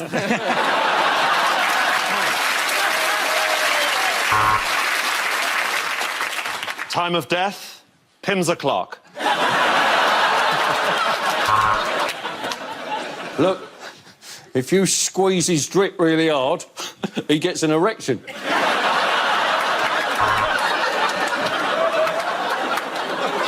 I'm a junior doctor and I get paid enough.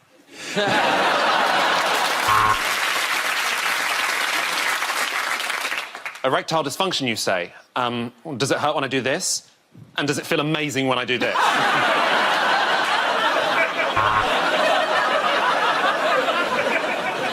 Now, you have pneumonia. Would you like to keep that or gamble for the big prize? I remember when my dick looked that young.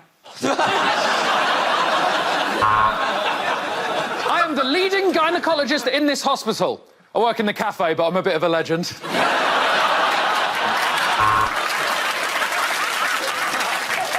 Would anybody like a hand? I've just found a hand.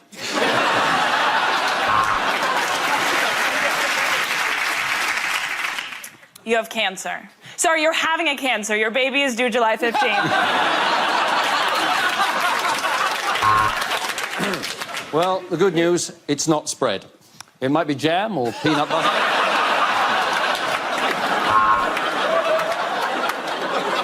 I see you. I see you. No, can you tell me the way to the ICU? We've had a look at your X-ray, and what we've found might alarm you. There's a big skeleton living in your body. Yes, I think it's a curvature of the upper spine, but it's just a hunch.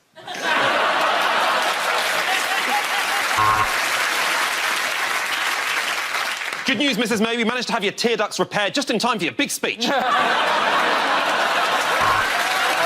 yeah, now the point to the Tom. All gamers!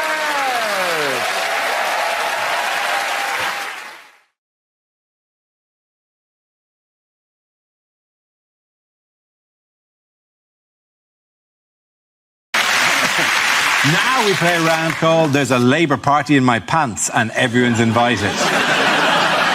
This game involves Nish and Milton, so if you could make your way to the performance area, please. This round is a stand-up challenge. I launched a wheel of news, and wherever it chooses to stop, one of our performers must step forward and talk about that subject. OK, here we go. Let's spin the wheel. And the first topic is health. Who wants to come out? Nish. I had a bit of a health emergency last year. I was doing the washing up and I cut my hand. I was washing up and I pushed my hand into a glass. The glass shattered and it slashed my hand here and I had to go to hospital. And let me tell you this, the NHS staff are incredible. They're really nice to me. They're really sweet. One of them called me a brave boy.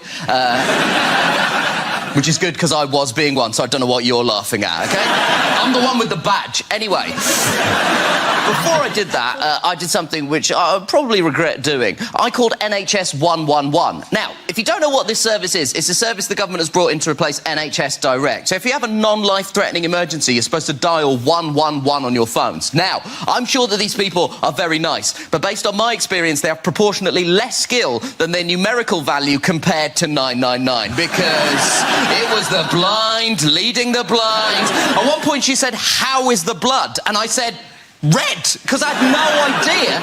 Then she said, "Is there a lot of blood?" I said, "Yes," because there was a lot of blood. And she said, "Is there enough to fill a mug?" I've got no idea. I don't wish to brag. I have a lot of different mug sizes in my house.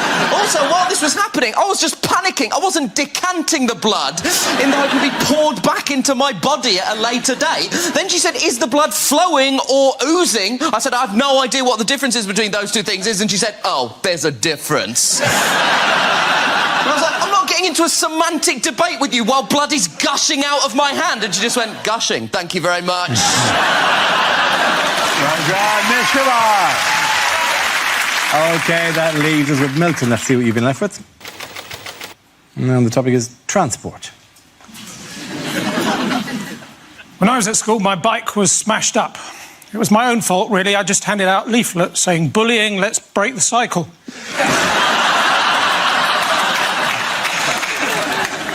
"We've been over this again and again and again," said my driving instructor, pointing to the badger.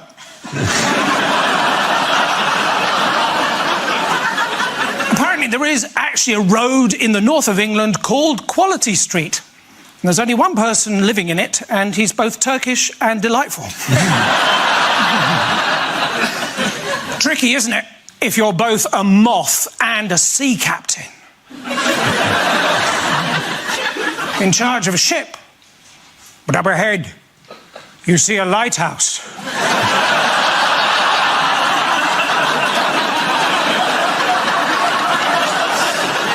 You know you shouldn't.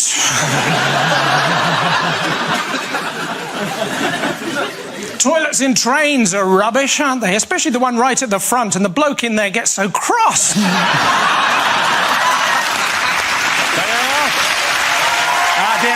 The boys go to Nish. Come on, Mark.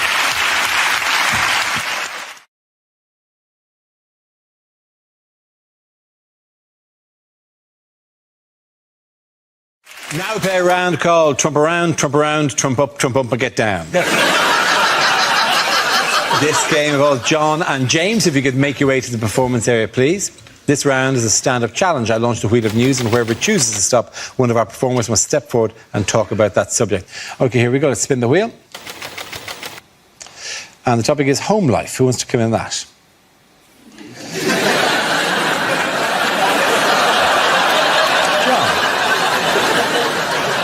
So, my girlfriend went away for 4 weeks to Australia, and in the run-up to her going away, She was very concerned about how we'd cope. Sort of less worried about that. I'll be honest with you, what I was mainly thinking in the run-up to my girlfriend going to Australia for 4 weeks was... Ray! Lads! Down the pub!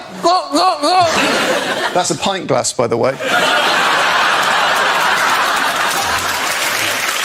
Turns out they've moved on. Their girlfriends aren't away, their kids exist. And my flat is now just turned into a blank, grief-walled cell of despair because I see it without my girlfriend in it for the first time. And so my mind just begins to fill with all the everyday things that lose their magic without her, because that's what I think love is. It's a domestic thing. The other day, she was emptying the bin, and I knew it was going to split because she doesn't buy heavy-duty bin bags because she doesn't listen to me. And she's lifting out the bin, and I can see the main sort of bulk of the refuse is staying there. Meanwhile, the bag itself is just stretching, getting clearer and clearer till it's little more than a shadow. And I think, well, that bag is going to split, but I can't tell her because I've learned. I hear this shrill cry. It's a sound that I've not heard my girlfriend make before, because I'm not much in the bedroom. And I thought, well, that bin bag split, hasn't it? Time to go and lighten the atmos with a few choice quips about why we use heavy-duty bin bags. John Robbins! OK, that leaves us with James. Let's see what your topic is. Let's spin the wheel. And the topic is cinema. Where you go? Speaking of the cinema, Sarah Pascoe's an idiot.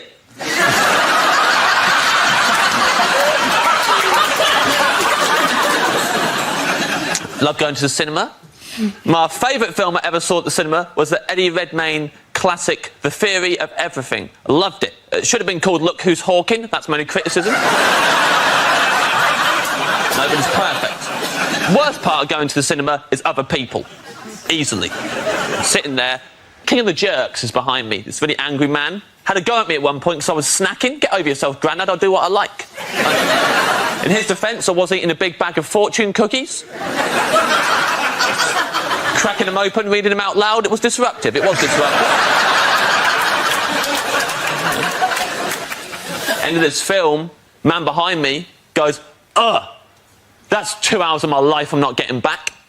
I thought, oh, got some bad news for this guy. Every hour of your life. Now you're never getting back. They're gone forever. Time is not refundable. Death is the end. And I know that because 5 minutes earlier, I'd read it in a fortune cookie. Thank you very much, James A. Carter. The point goes to John Robbins.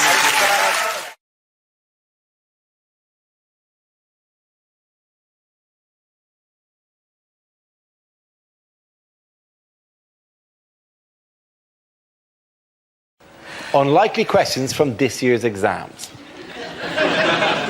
Discuss the metaphysical meaning of the following poem. My friend Billy has a 10-foot willy.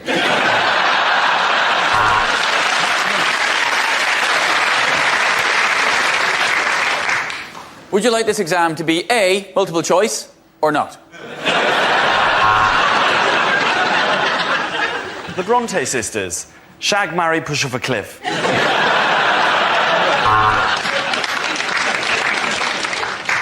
Discuss the following. The Nazis got all their ideas from the History Channel.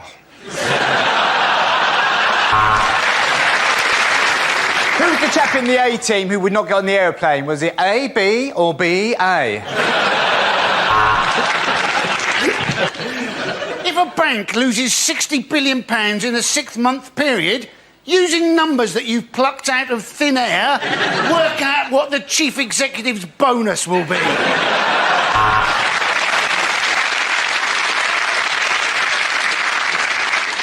Napoleon, a small man or a long way away?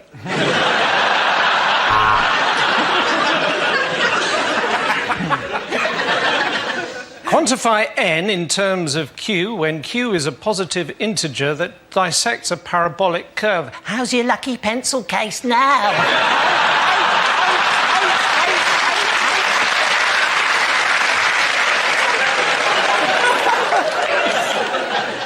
What's the name of that round thing that they throw in the Olympics? Discuss.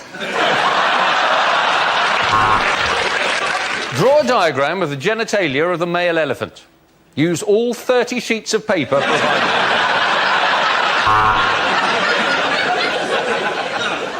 Biology. Without singing, what is the knee bone connected to? Explain the use of juxtaposition in Macbeth.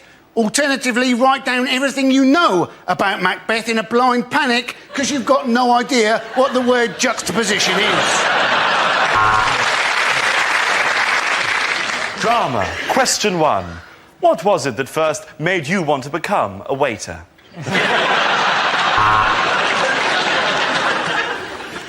What is your PIN number?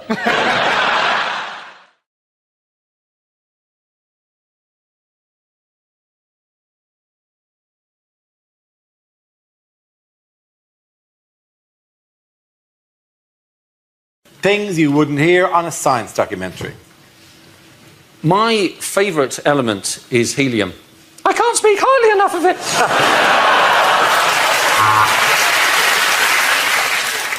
The solar system is so vast that it could comfortably accommodate your mum.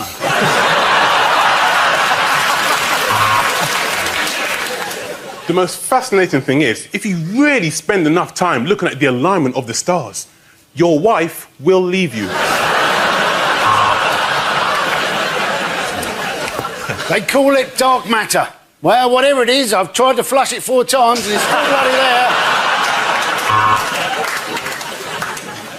The light from this new, distant planet takes so long to get here that we're actually seeing things that happened years ago. And that's why scientists have named it Dave.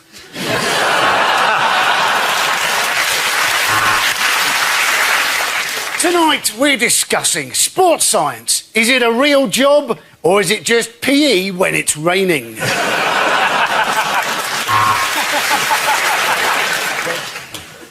In our next experiment, we're going to prove that putting Dara O'Brien in a room full of young people still doesn't make science interesting.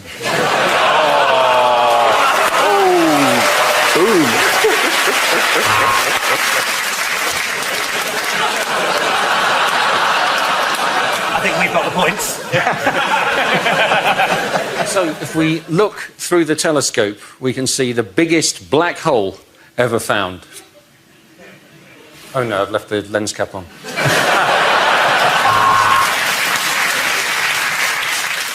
Weren't D-Ream shit?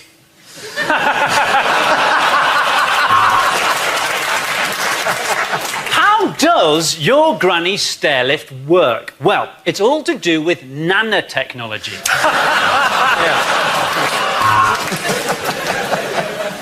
No, Nigel, that's not how you make a test tube baby. Get your penis out of the test tube.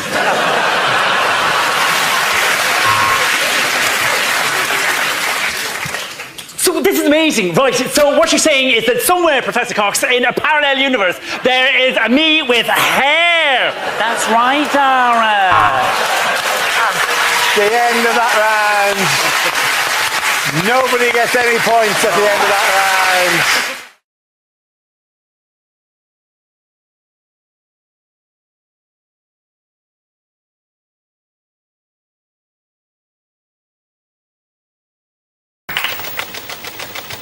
The next topic is teaching. Who wants to come in on that? Greg. I was a teacher for many, many years, ladies and gentlemen, and I knew the day I had to leave teaching, it was simple because a very clear sign was given to me that I should leave the profession by a child, because a child walked into my lesson 20 minutes late. I was a very strict teacher. I was livid. Yeah? I was almost as mad as if that child had been running in the school corridor, right? I thought, I am having this little bastard. I am having this. So I gave him my most ruthless teacher stare when he walked in, something like... Maybe not that sexually aggressive.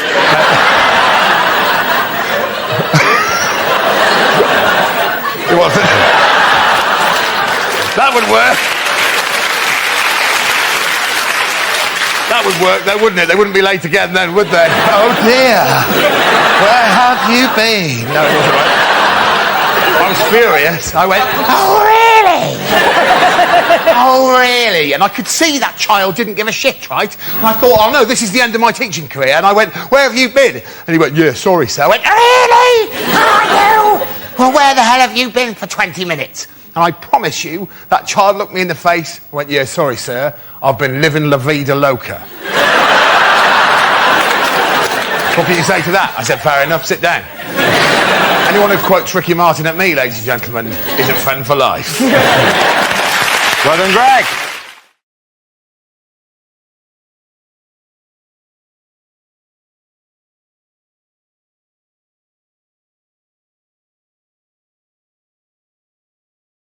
Do you enjoy Christmas? Do you like the holiday season? Why isn't there any decoration on the set? I know, it's ridiculous, isn't it? Without any decoration, boys? Oh. Yeah. Christmas is here. Nothing. Nothing makes Christmas more than a miserable Scot just going... Do it now. This should be the opening of the Olympic ceremony.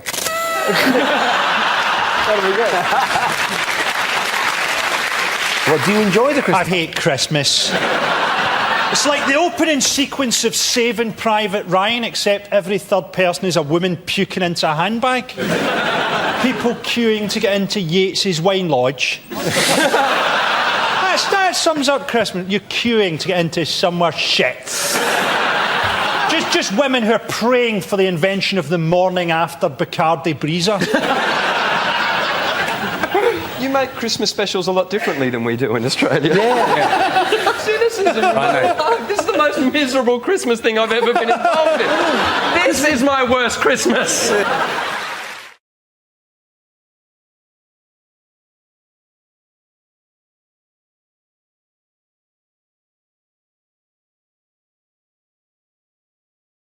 $197. What is the question? Is it Dara O'Brien's hat size? Oh, hey, that's really hard. What a way to start the series. That is unbelievable. It's 198. Is it, what are the first three numbers of the decade most Googled by the staff of Operation U-Tree? On a similar note, is it in fact how many times have the Coronation Street writers had to rewrite the script in the last month? Sorry. Very quiet in the Rovers' return tonight, isn't it? Wait till the courts throw out. They'll be in. Is it how many pounds did Amazon pay in tax last year? Is it? Fight the power. Yeah. Is it, what is the combined age of Joan Rivers and a 1-year-old? Is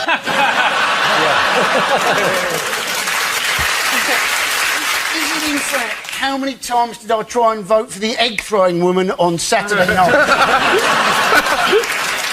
Is it how many members of Attraction would it take to make a shadow figure of Eric Pickles?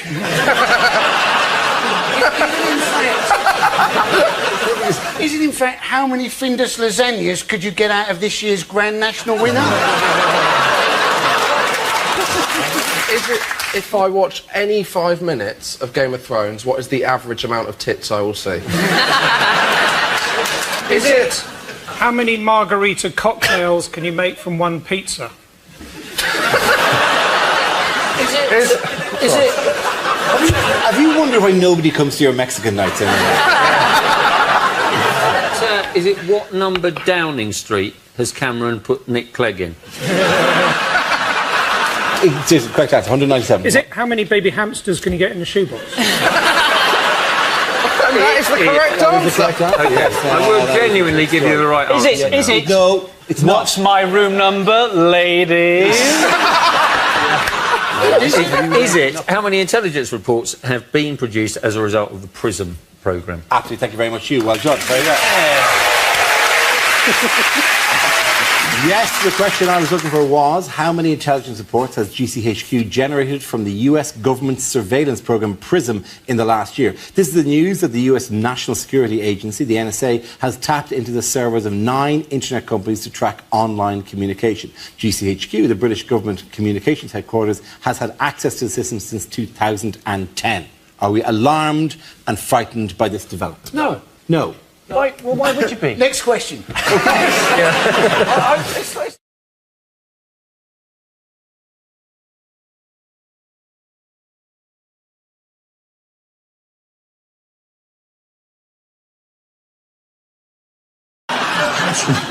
How did Farage upstage the new leader? What did he do? Oh, did he go swimming naked? He did go, yes. Well, pants on, skinny dipping, they've called it. It's a very odd celebration, though, isn't it? To celebrate leaving Europe by stripping off and swimming towards it. Yeah. I think, serious suggestion here. Oh, yeah. Hello, by the way. I realise I haven't said hello to you today. Hello, James. Good to see you. Hello, good to see you all. My main point... I would like to compliment you on managing to find a jumper. This is the exact same colour as your hair. Thank you. It's very good. And my shirt. And your shirt. I'm working on my skin. I'm hoping this suit I can just be completely in mustard and then hide in Coleman's. To seem, you know, churlish, but can we return to the topic at hand? Absolutely. Can you remember what the topic was? It is illegal to be naked in public. Oh, so he is did. it? Yeah, I mean, you can't take all your clothes off. Yeah, and so. It is, yeah. Actually, of course it is. I think people are really. Why did I for a second doubt that? I apologise. You're like, is it? That's an interesting window on my views. Is this? What's wrong with you people? Just be relaxed. That's why we're all sitting behind desks. They're just bodies. But he really hasn't retired, has he? So he's been to America, hasn't he? And he's worked with Donald Trump, hasn't he? He has. He's appeared with Donald Trump. And in America, he's known as Mr. Brexit. Well, which Trump sounds like a sort of 1970s men's clothes shop to me. Where do you get your shirt? Mr. Brexit. In Malaysia, Mr. Brexit means vagina. Did you know that? What new challenge is Theresa May facing? Oh, there's a group. A group has been set up. Yes. I believe they're called Leave Means Leave. Yes, they are. And they're saying, we want Brexit now, hard Brexit. This whole thing feels like a really horrible game of would you rather, but they're both things you don't want. Like, would you rather have massive hands but they're not attached to your body, or tiny hands but they're strangling you? Wait, one of them means you're racist. It's too hard. It must be so hard for it. It must be so stressful, so confusing. Because I tried to switch from BT Sports to Sky Sports and I ended up crying and just having both. I think I might have an idea in terms of solving, basically, because half of the country want to leave and half of the country or slightly more want to stay. Why don't we do a Robbie, like, where we leave but we come back for big concerts? Yes. So, like, everyone's okay about it, the fans are happy when he does turn up, what a great surprise. But actually, most of the time, he's not in the band. So, sort of unexpectedly. Yes. So they have like the European things where there's 27 of them around and they're all just swaying gently, and then it's like, I would rather have big hands but they're not attached to my body. That's that, ladies and gentlemen. Good.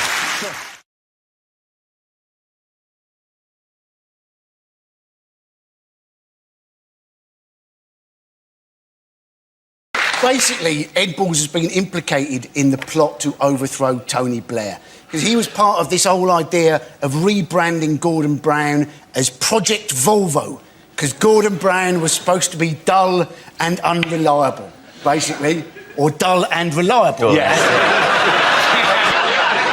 Well, it was they did some research. The two parties did, well, Labour did some research, and they found that Gordon Brown was likened, if you could get an object, he was likened to a Volvo, a bear, or a buffalo. And they did some research on David Cameron, and they found that he was likened to a spritzer, an Alco Pop, a BMW, or a horse. Isn't this the idea that they wanted to rebrand him because when people given these abstract concepts, they thought Gordon Brown, they think of as beer and whiskey, and David Cameron as spritzer and Alco Pops? Who could look at that and think that that's negative towards Gordon Brown? Hello!